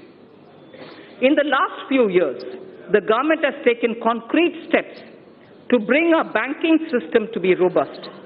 However, there is a need for greater private capital.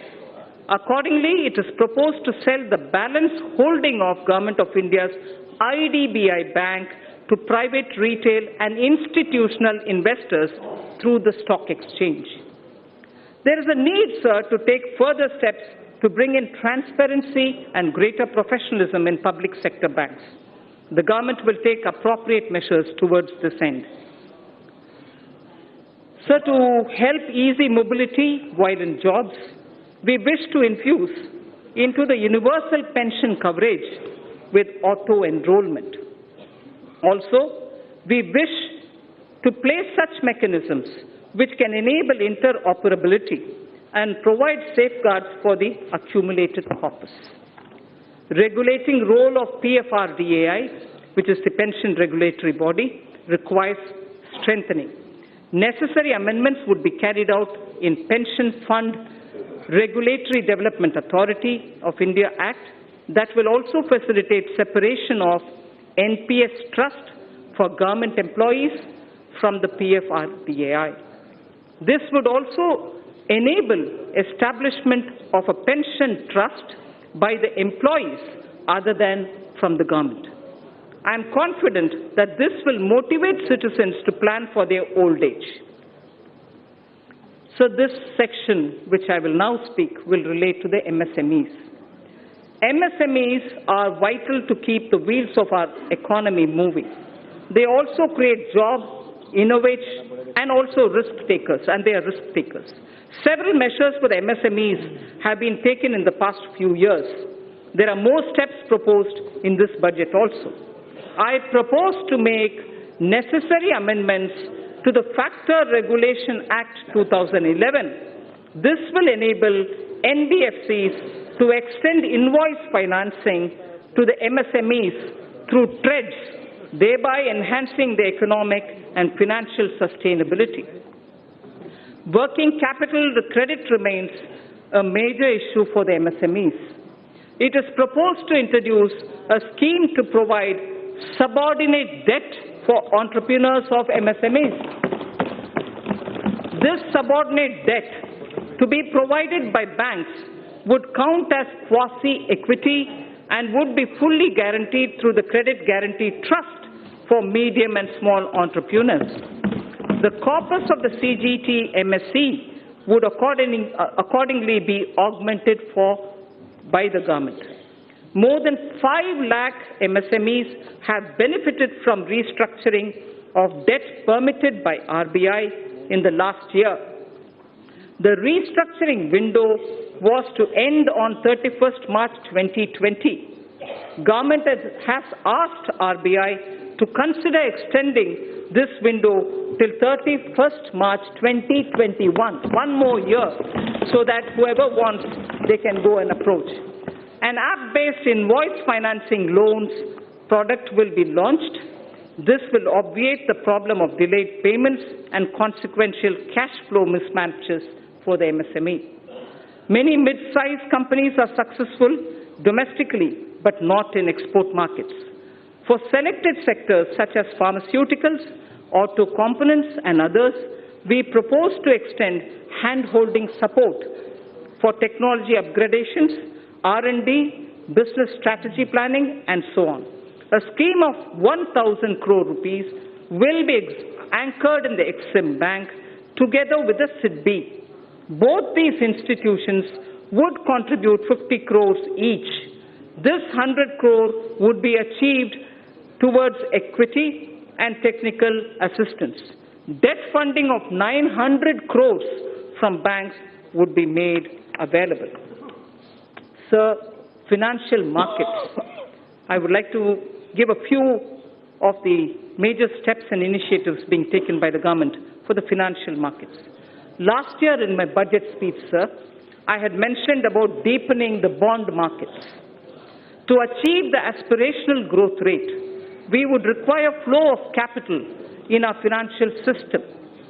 A lot of work has been done on this in consultation with the RBI. Honorable Speaker, sir, I am pleased to inform this House of the developments. Certain specified categories of government securities would be opened fully for non-resident investors, apart from being available to domestic investors also. The limit for FPI in corporate bonds, currently at 9% of outstanding stocks, will be increased to 15% of the outstanding stock of corporate bonds. To improve investors' confidence and to expand the scope of credit default swaps, we propose to formulate a legislation to be placed soon before this House for laying down a mechanism for netting of financial contracts. The debt-based exchange-traded fund, the ETF, recently floated by the government was a big success. Government proposes to expand this by floating a new debt ETF consisting primarily of government securities. This will give retail investors access to government securities as much as giving an attractive investment for pension funds and long-term investors. So to address the liquidity constraints of the NBFCs and the HFCs, this was very much talked about between July and December last year, sir, 2019. Liquidity constraints was very frequently mentioned to us. So to address liquidity constraints of the NBFCs and the housing finance corporations, post the Union Budget 2019-20, the government formulated a partial credit guarantee scheme for the NBFCs. To further the support of providing liquidity, a mechanism would be devised. Government will offer support by guaranteeing securities that are so floated. Infrastructure financing. Government's commitment for investment in infrastructure was reiterated when 103 lakh crore national infrastructure pipeline projects were announced. I would also like to inform that about 22,000 crores of rupees has already been provided as support for infrastructure pipeline. On December 31st, if honorable members would recall, the national pipeline consisting of more than 6,500 projects were announced. 22,000 crore has already been provided as support to infrastructure pipeline. This would cater for equity support to infrastructure finance companies such as the IIFCL and a subsidiary which is of NIIF. So two institutions, IIFCL and the subsidiary of NIIF, take it. They would leverage it as permissible to create financing pipeline of more than 1 lakh crores. This would create a major source of long-term debt financing for infrastructure projects and fulfill a long-awaited requirement. So, the IFSC, GIFT City, has the potential to become a center of international finance as well as a center for high-end data processing. GIFT IFSC has an approved free trade zone for housing vaults. It already has 19 insurance entities, 40 banking entities. It has also provided for setting up of precious metals, testing laboratories for them, and refining facilities also. With the approval of the regulator, GIFT City would now set up an international bullion exchange in GIFT City IFSC as an additional option for trade by global market participants. This will enable India to enhance its position worldwide, create jobs in India, and will lead to better price discovery of gold. Sir, in the recent years, there has been a surge in trading volumes of Indian rupee in the offshore financial centers. The government and the RBI has taken various measures to permit rupee derivatives to be traded in the International Financial Services Center at Gift City, Gujarat. So just a very quick word on disinvestment. Listing of companies on companies' stock exchanges brings discipline, and it disciplines the company and provides access to financial markets and unlocks its value. It also gives opportunity for retail investors to participate in the wealth so created. The government now proposes to sell a part of its holding in the LIC by way of initial public offer. Initial public offer. Sir, fiscal management. The 15th Finance Commission. The 15th Finance Commission has given its first report pertaining to financial year 2020-2021. In the spirit of cooperative federalism, I am pleased to announce that we have in substantial measure accepted the recommendations of the Commission. The Commission would submit its final report to the President during the latter part of the year for 5 years beginning 2021-22. It is decided to transfer to the GST Compensation Fund balances due out of the collection of the years 2016-17 and 17-18 in 2 installments. Hereinafter, transfers to the fund would be limited only to the collection by way of GST compensation cess. A fundamental overhaul of centrally sponsored schemes and central sector schemes is necessary so that we can align them with emerging social and economic needs of tomorrow and to ensure that scarce public resources are spent optimally. Recently, there has been a debate over transparency and credibility of the projected fiscal numbers. Let me assure the House that the procedure adopted is compliant with the FRBM Act. This is also consistent with the practices hitherto followed. However, for greater clarity, I have enumerated those central government debt that are not part of the market borrowing and are used to fund the expenditure at the annex. I'd like to repeat this line, sir.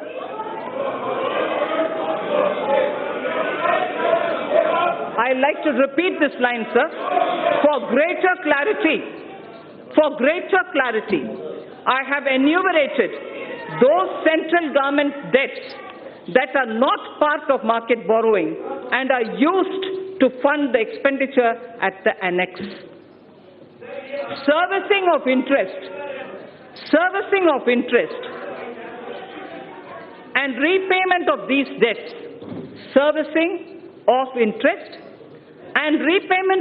debts, as hitherto done, are done out of Consolidated Fund of India.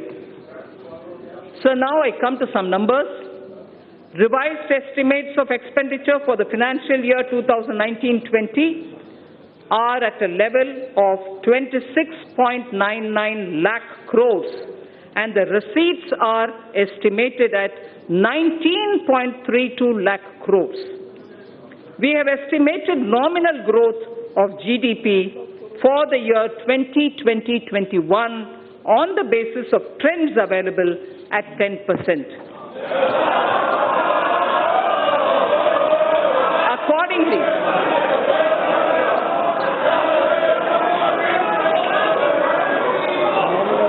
we have estimated, sir, let me finish, sir.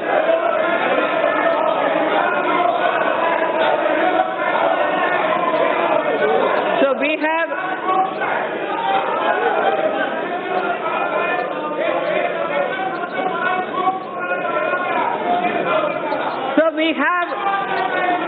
estimated the nominal growth, we have estimated the nominal growth of GDP for year 2020-21 on the basis of trends available at 10%.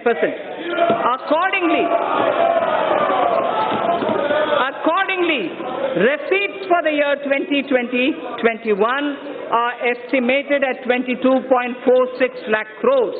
And keeping in mind commitment of the government towards various schemes and the need for improvement of the quality of life, level of expenditure has been kept at 30.42 lakh crores.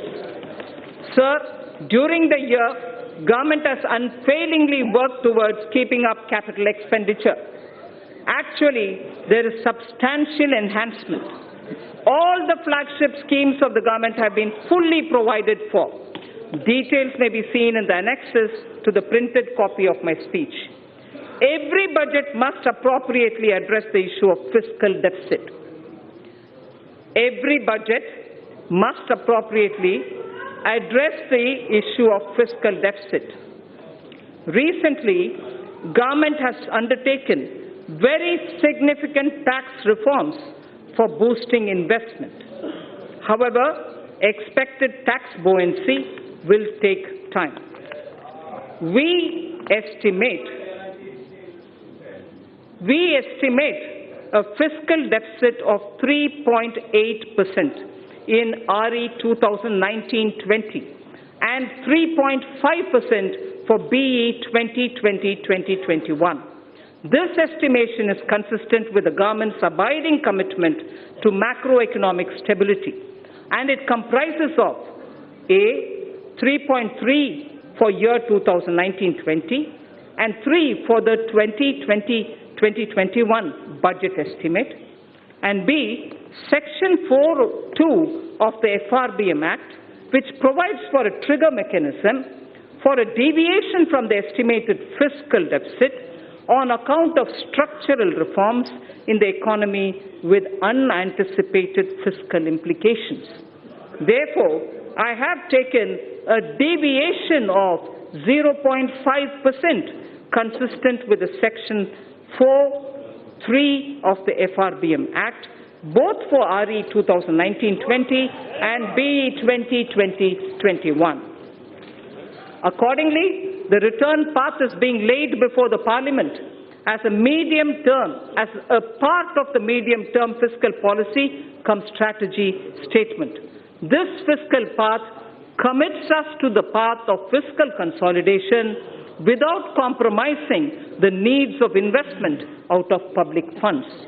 Accordingly, net market borrowings for the year 2019-20 would be 4.99 lakh crore, and for the year 2020-21 it would be 5.36 lakh crores. A good part, this is very important, sir, a good part of the borrowings of the financial year 2020-21 would go towards capital expenditure of the government that has been scaled up by more than 21%. As I had previously mentioned, another about 22,000 crores have already been allocated for equity to fund certain specified infrastructure finance companies who would leverage it manifold and provide much needed long-term finance for infrastructure sector. That should spur the growth impulses in the economy. So I would now move to part B of my speech.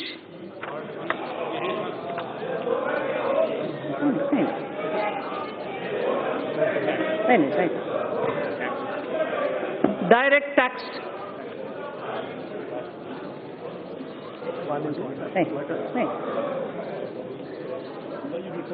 No, thanks.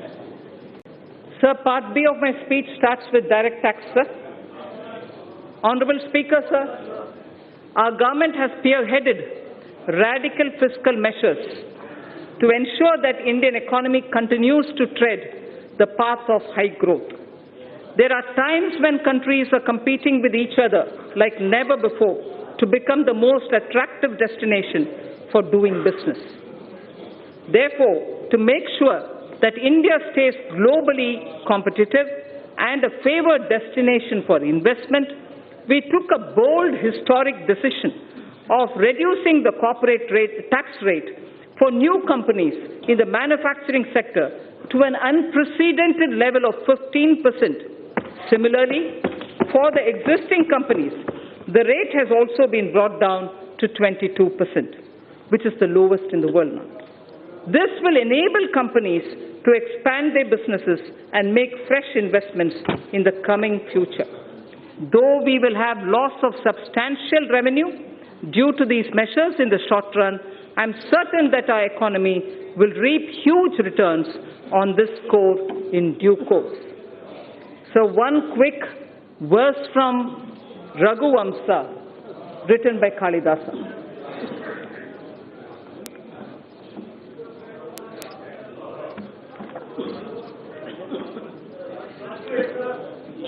Prajanam eva bhutyartham satabhyo balim agrahit.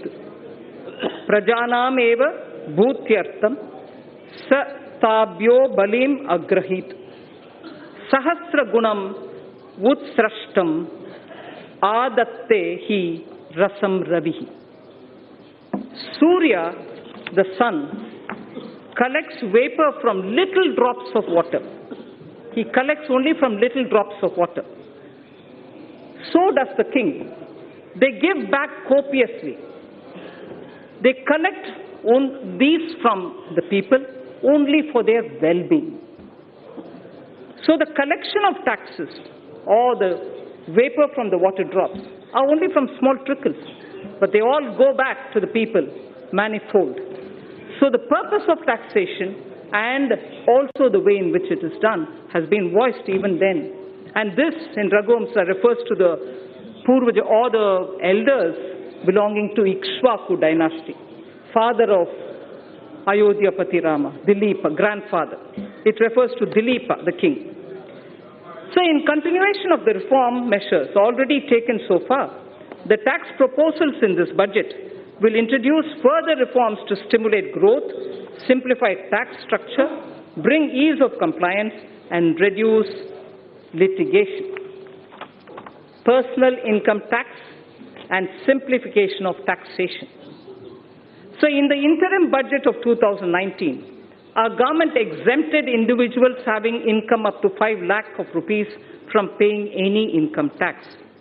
Presently, an individual pays 20% on income between 5 lakh and 10 lakh and 30% on income between 10 lakh. That's the prevailing matrix. Further, currently the Income Tax Act is riddled with various exemptions and deductions which make compliance by the taxpayer and administration of Income Tax Act by the tax authorities a burdensome process. It is almost impossible for a taxpayer to comply with income tax law without taking the help from professionals. In order to provide significant relief to the individual taxpayers and to simplify the income tax law, I propose to bring a new simplified personal income tax regime wherein income tax rates will be significantly reduced for the individual taxpayers who forego certain deductions and exemptions. Under the new regime, sir, an individual shall be required to pay tax at the reduced rate of 10% for income between 5 lakhs to 7.5 lakhs against the prevailing 20%. So anyone who's earning between 5 to 7.5 lakhs, sir, today pays 20%. We are now reducing it in the new regime, which is devoid of exemptions, to 10% only. So 20% comes down to 10%. Sir, the next example. For income between 7.5 lakhs to 10 lakhs, I earlier said about 5 to 7.5, now I'm saying about 7.5 to 10 lakh. So for income between 7.5 lakh to 10 lakh, he or she will pay at the reduced rate of 15% only against the current prevailing 20%. Sir, similarly, for the income between 10 lakhs to 12.5 lakhs. Presently, the tax is 30% for income between 10 lakh to 12.5 lakh. The present prevailing rate is 30%. That is now being brought down to 20% only. Sir, the income between, I spoke about 10 to 12.5 lakhs. Now, 12.5 lakhs to 15 lakhs will be taxed. At the moment, 12.5 to 15 lakhs is taxed at 30%. Now, those earning between 12.5 lakhs to 15 lakhs will be charged at 25% only. Sir, incomes above 15 lakhs will be continued at 30%, but no exemptions at all. Those earning up to 5 lakhs shall not pay any tax either in the old regime or in the new regime. So the proposed tax structure will provide significant relief to taxpayers and more so to those in the middle class. I just want to very clearly read out 0 to 2.5 lakhs exempt now, will be exempt in the new scheme also. 2.5 lakhs to 5 lakhs, 5% now will be 5% in the new tax rate. 5 to 7.5 lakhs, 20% now will become 10% in the new rate. 7.5 to 10 lakhs, 20% now will be 15% in the new. 10 to 12.5 lakhs, 30% now will now come to 20%.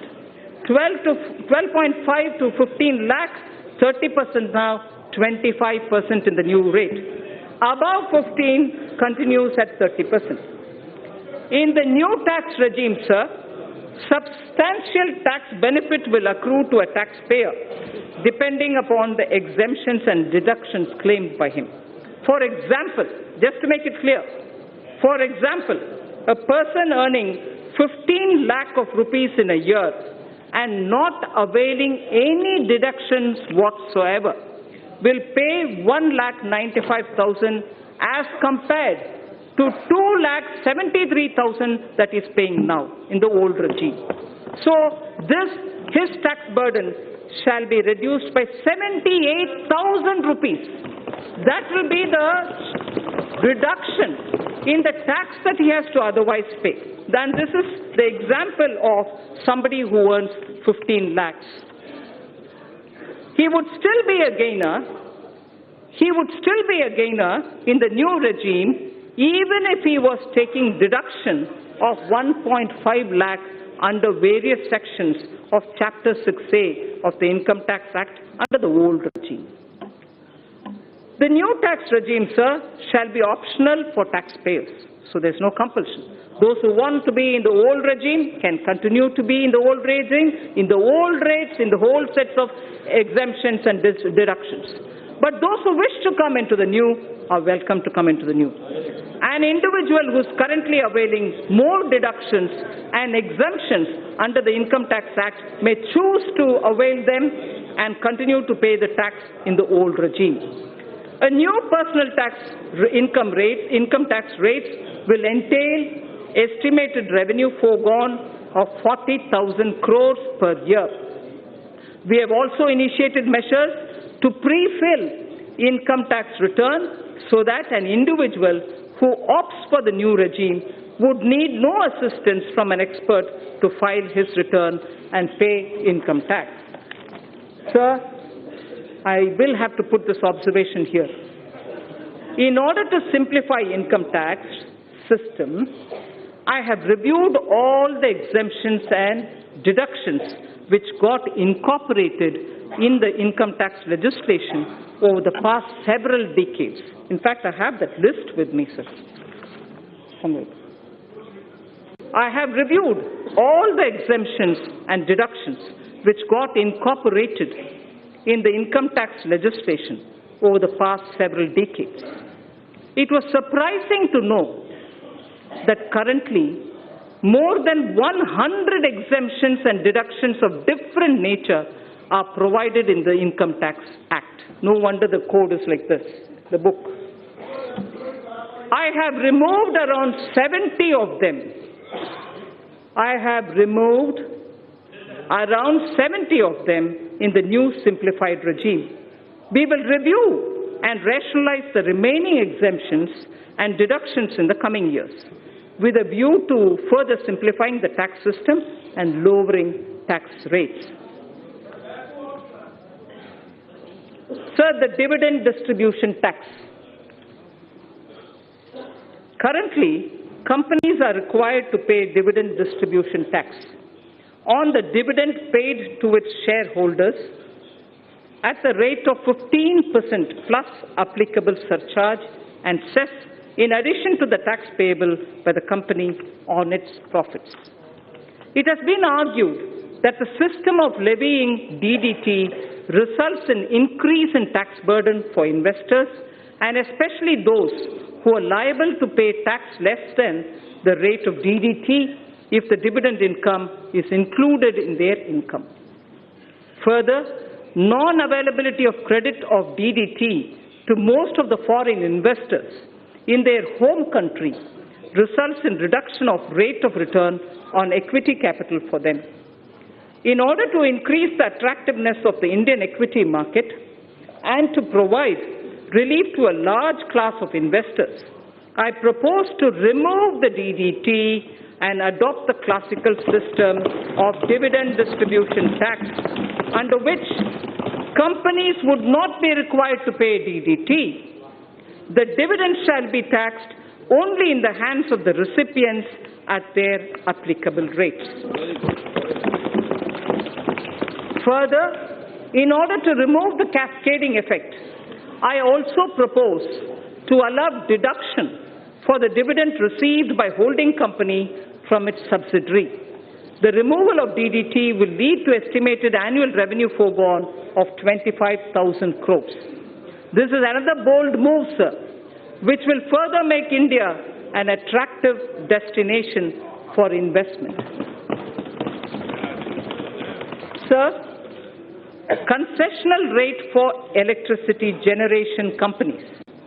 In order to give boost to the manufacturing sector, new provisions were introduced in September 2019, offering a concessional corporate tax rate of 15% to the newly incorporated domestic companies in the manufacturing sector, which start manufacturing by March 31st, 2023, the corporate rate cut which happened in September. In order to attract investment in power sector, I propose to extend the concessional corporate tax rate cut down to 15% to new domestic companies engaged in the generation of electricity as well. So that corporate rate, which came down to 15% for the new manufacturing companies, will now be available even for power generation companies too. So tax concession for foreign investments. In order to incentivize the investment by foreign sovereign wealth funds of foreign governments in the priority sector, I propose to grant 100% tax exemption to their interest, dividend and capital gains income in respect of investment made in infrastructure and other notified sectors before 31st March 2024 with a minimum lock-in period of 3 years. Honorable Speaker, sir, in order to make available foreign funds at lower cost, I propose to extend the period of concessional withholding rate of 5% under Section 194 LC for interest payment to non-residents in respect of monies borrowed and bonds issued up to 30th June 2023. I also propose to extend the period up to 30th June 2023 for lower rate of withholding of 5% under Section 194 LD for interest payment to foreign portfolio investors and qualified foreign investors in respect of bonds issued by Indian companies and government securities. I further propose to extend the concessional rate of withholding of 5% under Section 194 LD to the interest payment made on the municipal bonds. In order to incentivize listing of bonds at IFSC exchange, I propose to further reduce the withholding rate from 5% to 4% on interest payment on the bonds listed on its exchanges. Startups. Startups have emerged as an engine of growth for our economy. Over the past year, our government has taken several measures to handhold them and support their growth. During their formative years, startups generally use Employee Stock Option Plan, the ESOP, to attract and retain highly talented employees. ESOP is a significant component of compensation for these employees. Currently, ESOPs are taxable as perquisites at the time of exercise. This leads to cash flow problem for the employees who do not sell the shares immediately and continue to hold the same for long term. In order to give a boost to the startup ecosystem, I propose to ease the burden of taxation on the employees by deferring the tax payment by 5 years or till they leave the company or when they sell their shares, whichever is the earliest. Further, an eligible startup having turnover of up to 25 crores is allowed a deduction of 100% of its profits for 3 consecutive assessment years out of 7 years. If the total turnover does not exceed 25 crore rupees. In order to extend this benefit to larger startups also, I propose to increase the turnover limit from existing 25 crores to 100 crores. Moreover, considering the fact that in the initial years, a startup may not have adequate profit to avail this deduction, I propose to extend the period of eligibility for claim of deduction from the existing 7 years to 10 years. So the corporate rate cut in September has led to a lot of cooperatives who are asking for level playing field. Cooperative societies play an extremely important role in our economy in facilitating access to credit, procurement of inputs, and marketing of products to their members. These cooperatives are currently taxed at the rate of 30% with surcharge and cess. As a major concession, and in order to bring parity between cooperative societies and corporates, I propose to provide an option to the cooperative societies to be taxed at 22% plus 10% surcharge and 4% cess with no exemption or deductions. Further, I also propose to exempt these cooperative societies from alternative minimum tax, the AMT, just like companies under the new tax regime are exempted from minimum and alternative tax, the MAT. MAT for corporate tax, corporates were removed, and similarly now AMT for the cooperatives is also being moved. Medium and small and micro enterprises, the MSMEs. Currently, businesses having turnover of more than 1 crore rupees are required to get their books of accounts audited by an accountant. In order to reduce the compliance burden on small retailers, traders, shopkeepers who comprise the MSME sector, I propose to raise by 5 times the turnover threshold for audit from the existing 1 crore to 5 crore.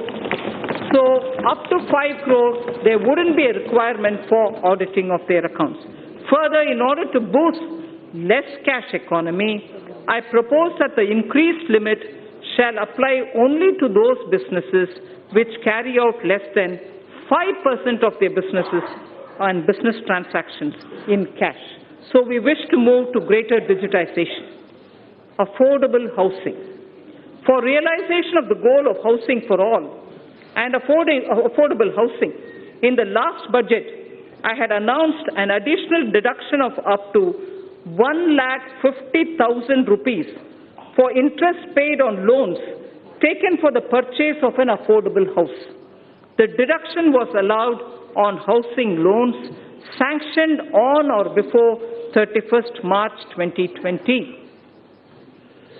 In order to ensure that more persons avail this benefit and to further incentivize the affordable housing, I propose to extend the date of loan sanction for availing this additional deduction by 1 more year.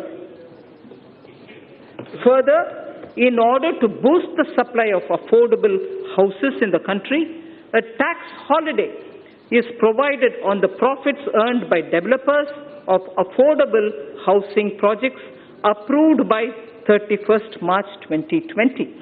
In order to promote the affordable housing projects, I propose to extend the date of approval of affordable housing projects for availing the tax holiday by 1 more year again.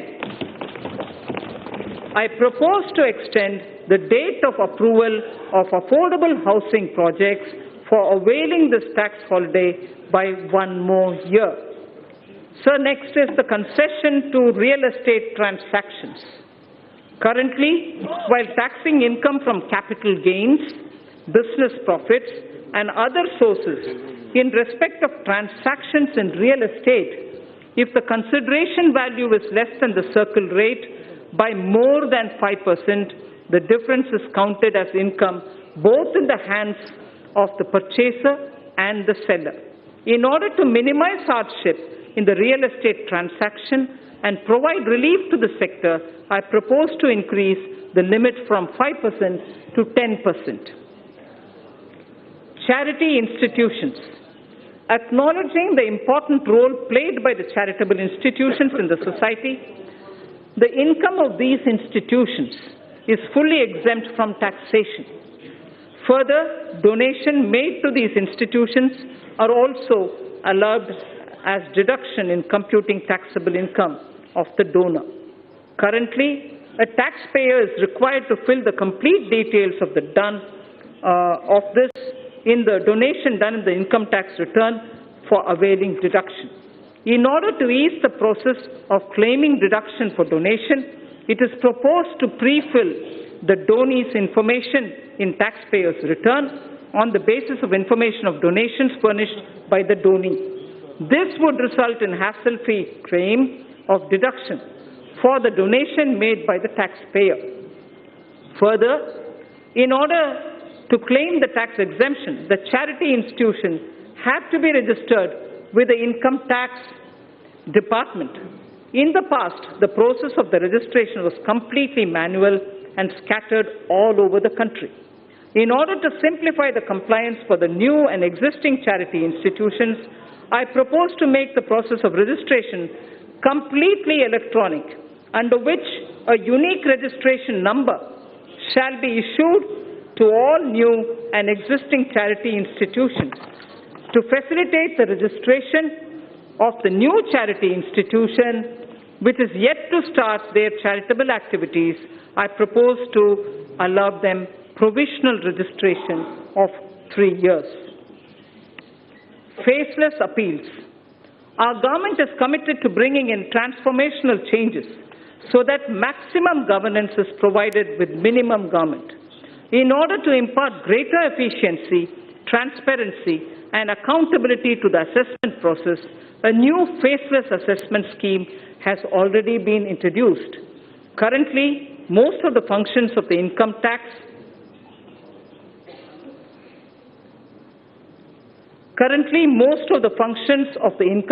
department, starting from the filing of return, processing of returns, issuance of refunds, and assessment, are performed in the electronic mode without any human interface. In order to take the reforms initiated by the department to the next level and to eliminate human interface, I propose to amend the Income Tax Act so as to enable faceless appeal on the lines of faceless assessment. So faceless assessment was done, now faceless appeals will also be possible. Sir, Honorable Speaker, Vivad se Vishwas scheme. Vivad se Vishwas scheme. No dispute but only trust scheme. If I can say it in English, no dispute but trust scheme. Vivad se Vishwas scheme. Sir, in the past, our government has taken several measures to reduce tax litigations. In the last budget, Sabka Vishwas scheme was brought in to reduce litigation in indirect taxes. It resulted in settling over 1,89,000 cases. Currently, there are 4,83,000 direct tax cases. 4,83,000 direct tax cases pending in various appellate forums, Commissioner of Appeals, Income Tax Appellate Tribunal, High Court, Supreme Court, and so on. This year, I propose to bring a scheme similar to the indirect tax Sabka Vishwas scheme for reducing the litigation even in the direct taxes. Under the proposed Vivad se Vishwas scheme, a taxpayer would be required to pay only the amount of disputed tax and will get complete waiver of interest and penalty provided he pays by 31st March 2020. Those who avail this scheme after 31st March 2020 will have to pay some additional amount, but even then they can come in. The scheme will remain open till 30th June 2020. So the first thing is 31st March 2020, where you just pay the disputed tax amount, no penalty, no interest.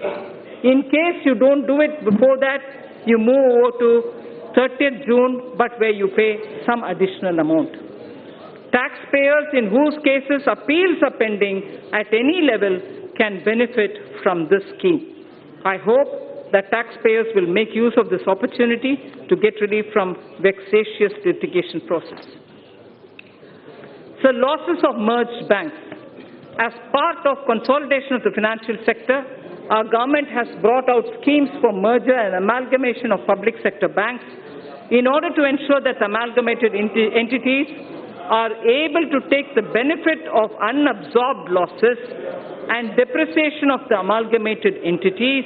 I propose to make necessary amendments to the provision of the Income Tax Act. Taxpayers' Charter. I mentioned it briefly in Part A.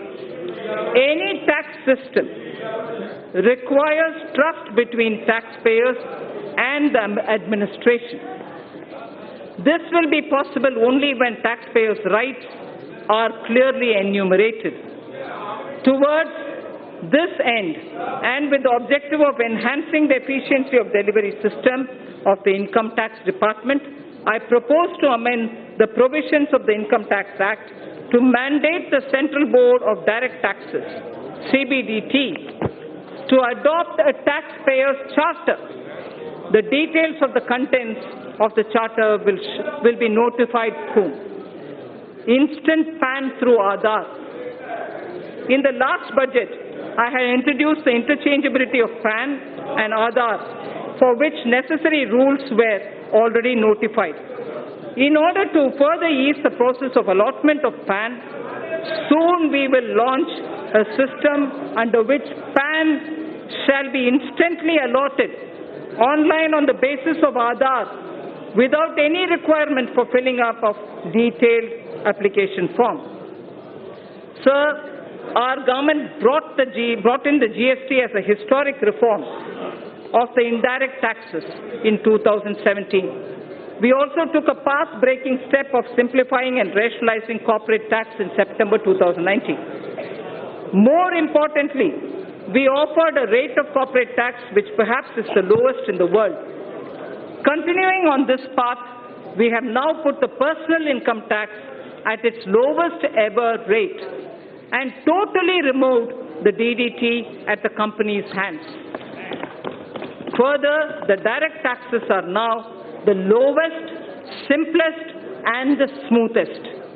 Direct tax on the startups have also been seen many reformatory steps in quick succession. Even ease of compliance is seeing unprecedented changes. Last but not the least, personal interface with tax administration is at the minimum level. So last, indirect tax. Indirect tax, sir. As I mentioned earlier in Part A of my speech, reforms are continuing in the GST. A simplified return shall be implemented from 1st April 2020. This is under the pilot run. It will make return filing simple with features like SMS-based filing for nil return, return pre-filling, improved input tax credit flow, and overall simplification. Refund process has been simplified and has been made fully automated with no human interface. Electronic invoice is another innovation wherein critical information shall be captured electronically in centralized system. It will be implemented in a phased manner starting from this month itself on optional basis. It will facilitate compliance and return filing. Several measures have been taken for improving compliance. That has been a worry for many of the states, sir. Aadhaar-based verification of taxpayers is being introduced. This will help in weeding out dummy or non-existent unit. Dynamic QR code is proposed for consumer invoices. GST parameters will be captured when payment for purchases is made through the QR code. A system of cash reward is envisaged to incentivize customers to seek invoice. Deep data analytics and AI tools are being used for crackdown on GST input tax credit refund, and other frauds, and to identify all those who are trying to game the system. Invoice and input tax credit matching is being done, wherein returns having mismatch more than 10% or above a threshold are identified and pursued. Significant policy level changes have also been made. GST rate structure is also being deliberated upon so as to address issues like inverted duty structure. Customs. A number of measures have been taken for ease of doing business. India's quantum leap in the trading across border parameter of ease of doing business rankings by the World Bank is a testimony to these efforts. India's rank on this parameter improved from 146 to 80 in 2018 and further to 68 in 2019. Measures have also been taken for providing a level playing field to our domestic manufacturers, particularly the MSME sector, and for securing our borders. It has been observed that imports under free trade agreements are on the rise. Undue claims of FTA benefits have posed threats to domestic industry. Such imports require stringent checks. In this context, suitable provisions are being incorporated in the Customs Act. In the coming months, we shall review rules of origin requirements, particularly for certain sensitive items, so as to ensure that FTAs are aligned to the conscious direction of our policy.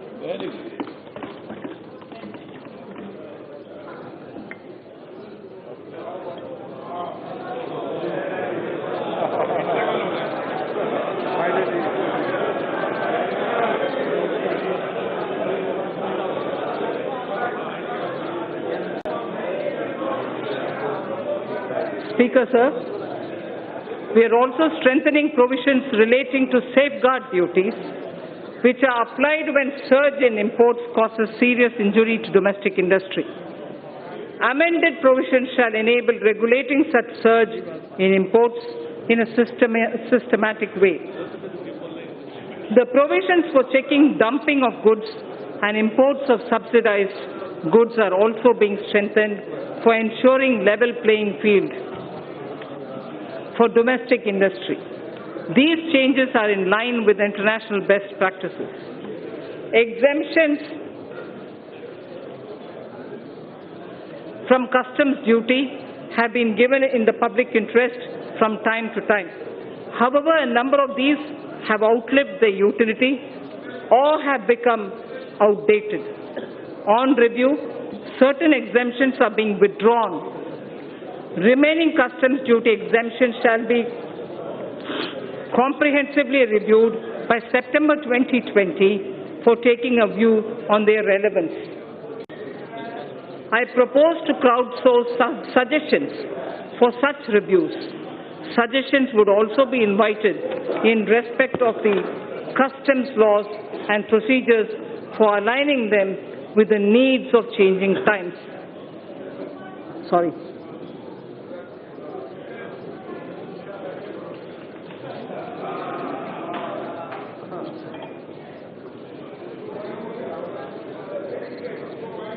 Labor-intensive sectors in MSME are critical for employment generation. Cheap and low-quality imports are impediment to our growth. Special attention has been taken to put measured restraint on import of these items which are being produced by our MSMEs with better quality. Keeping in view the need of the sector, customs duty is being raised on items like footwear and furniture. Our policy of Make in India has started giving dividends. Need more water.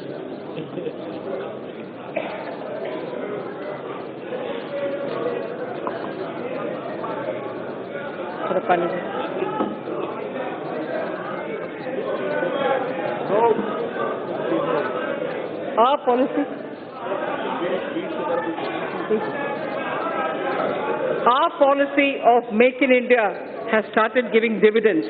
India is now making world-class goods and exporting such products. We have made considerable progress in medical equipments too. Thank you.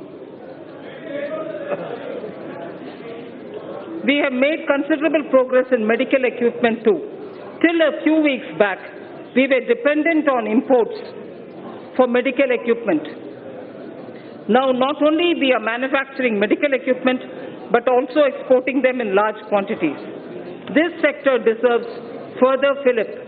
Government has also been committed to provide health services to all. Ayushman Bharat has made it possible to achieve the twin objectives of giving impetus to the domestic industry and also to generate resources for health services. I propose to impose a nominal health cess by way of duty of customs on the imports of medical equipment, keeping in view that these goods are now being made significantly in India.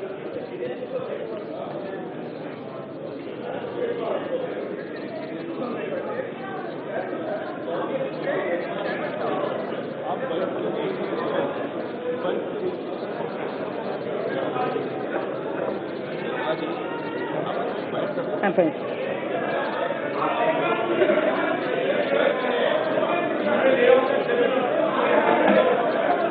No. There are only 2 more pages. To achieve the twin objectives of giving impetus to the domestic industry and also to generate resources for health services,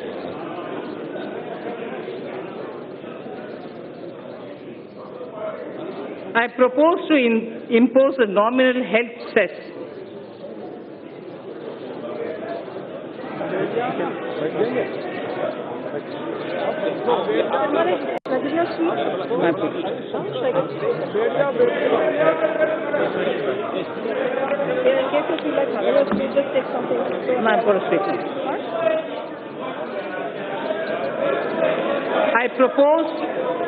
I propose to impose a nominal health cess by way of duty of customs on the import of medical equipment.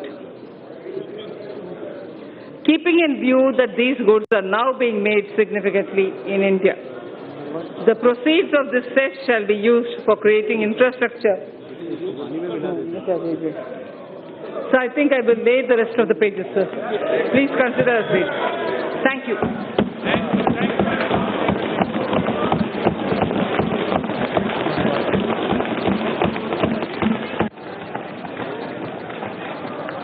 माननीय सदस्य please, माननीय सदस्य please अपने अपने स्थान बैठे आप।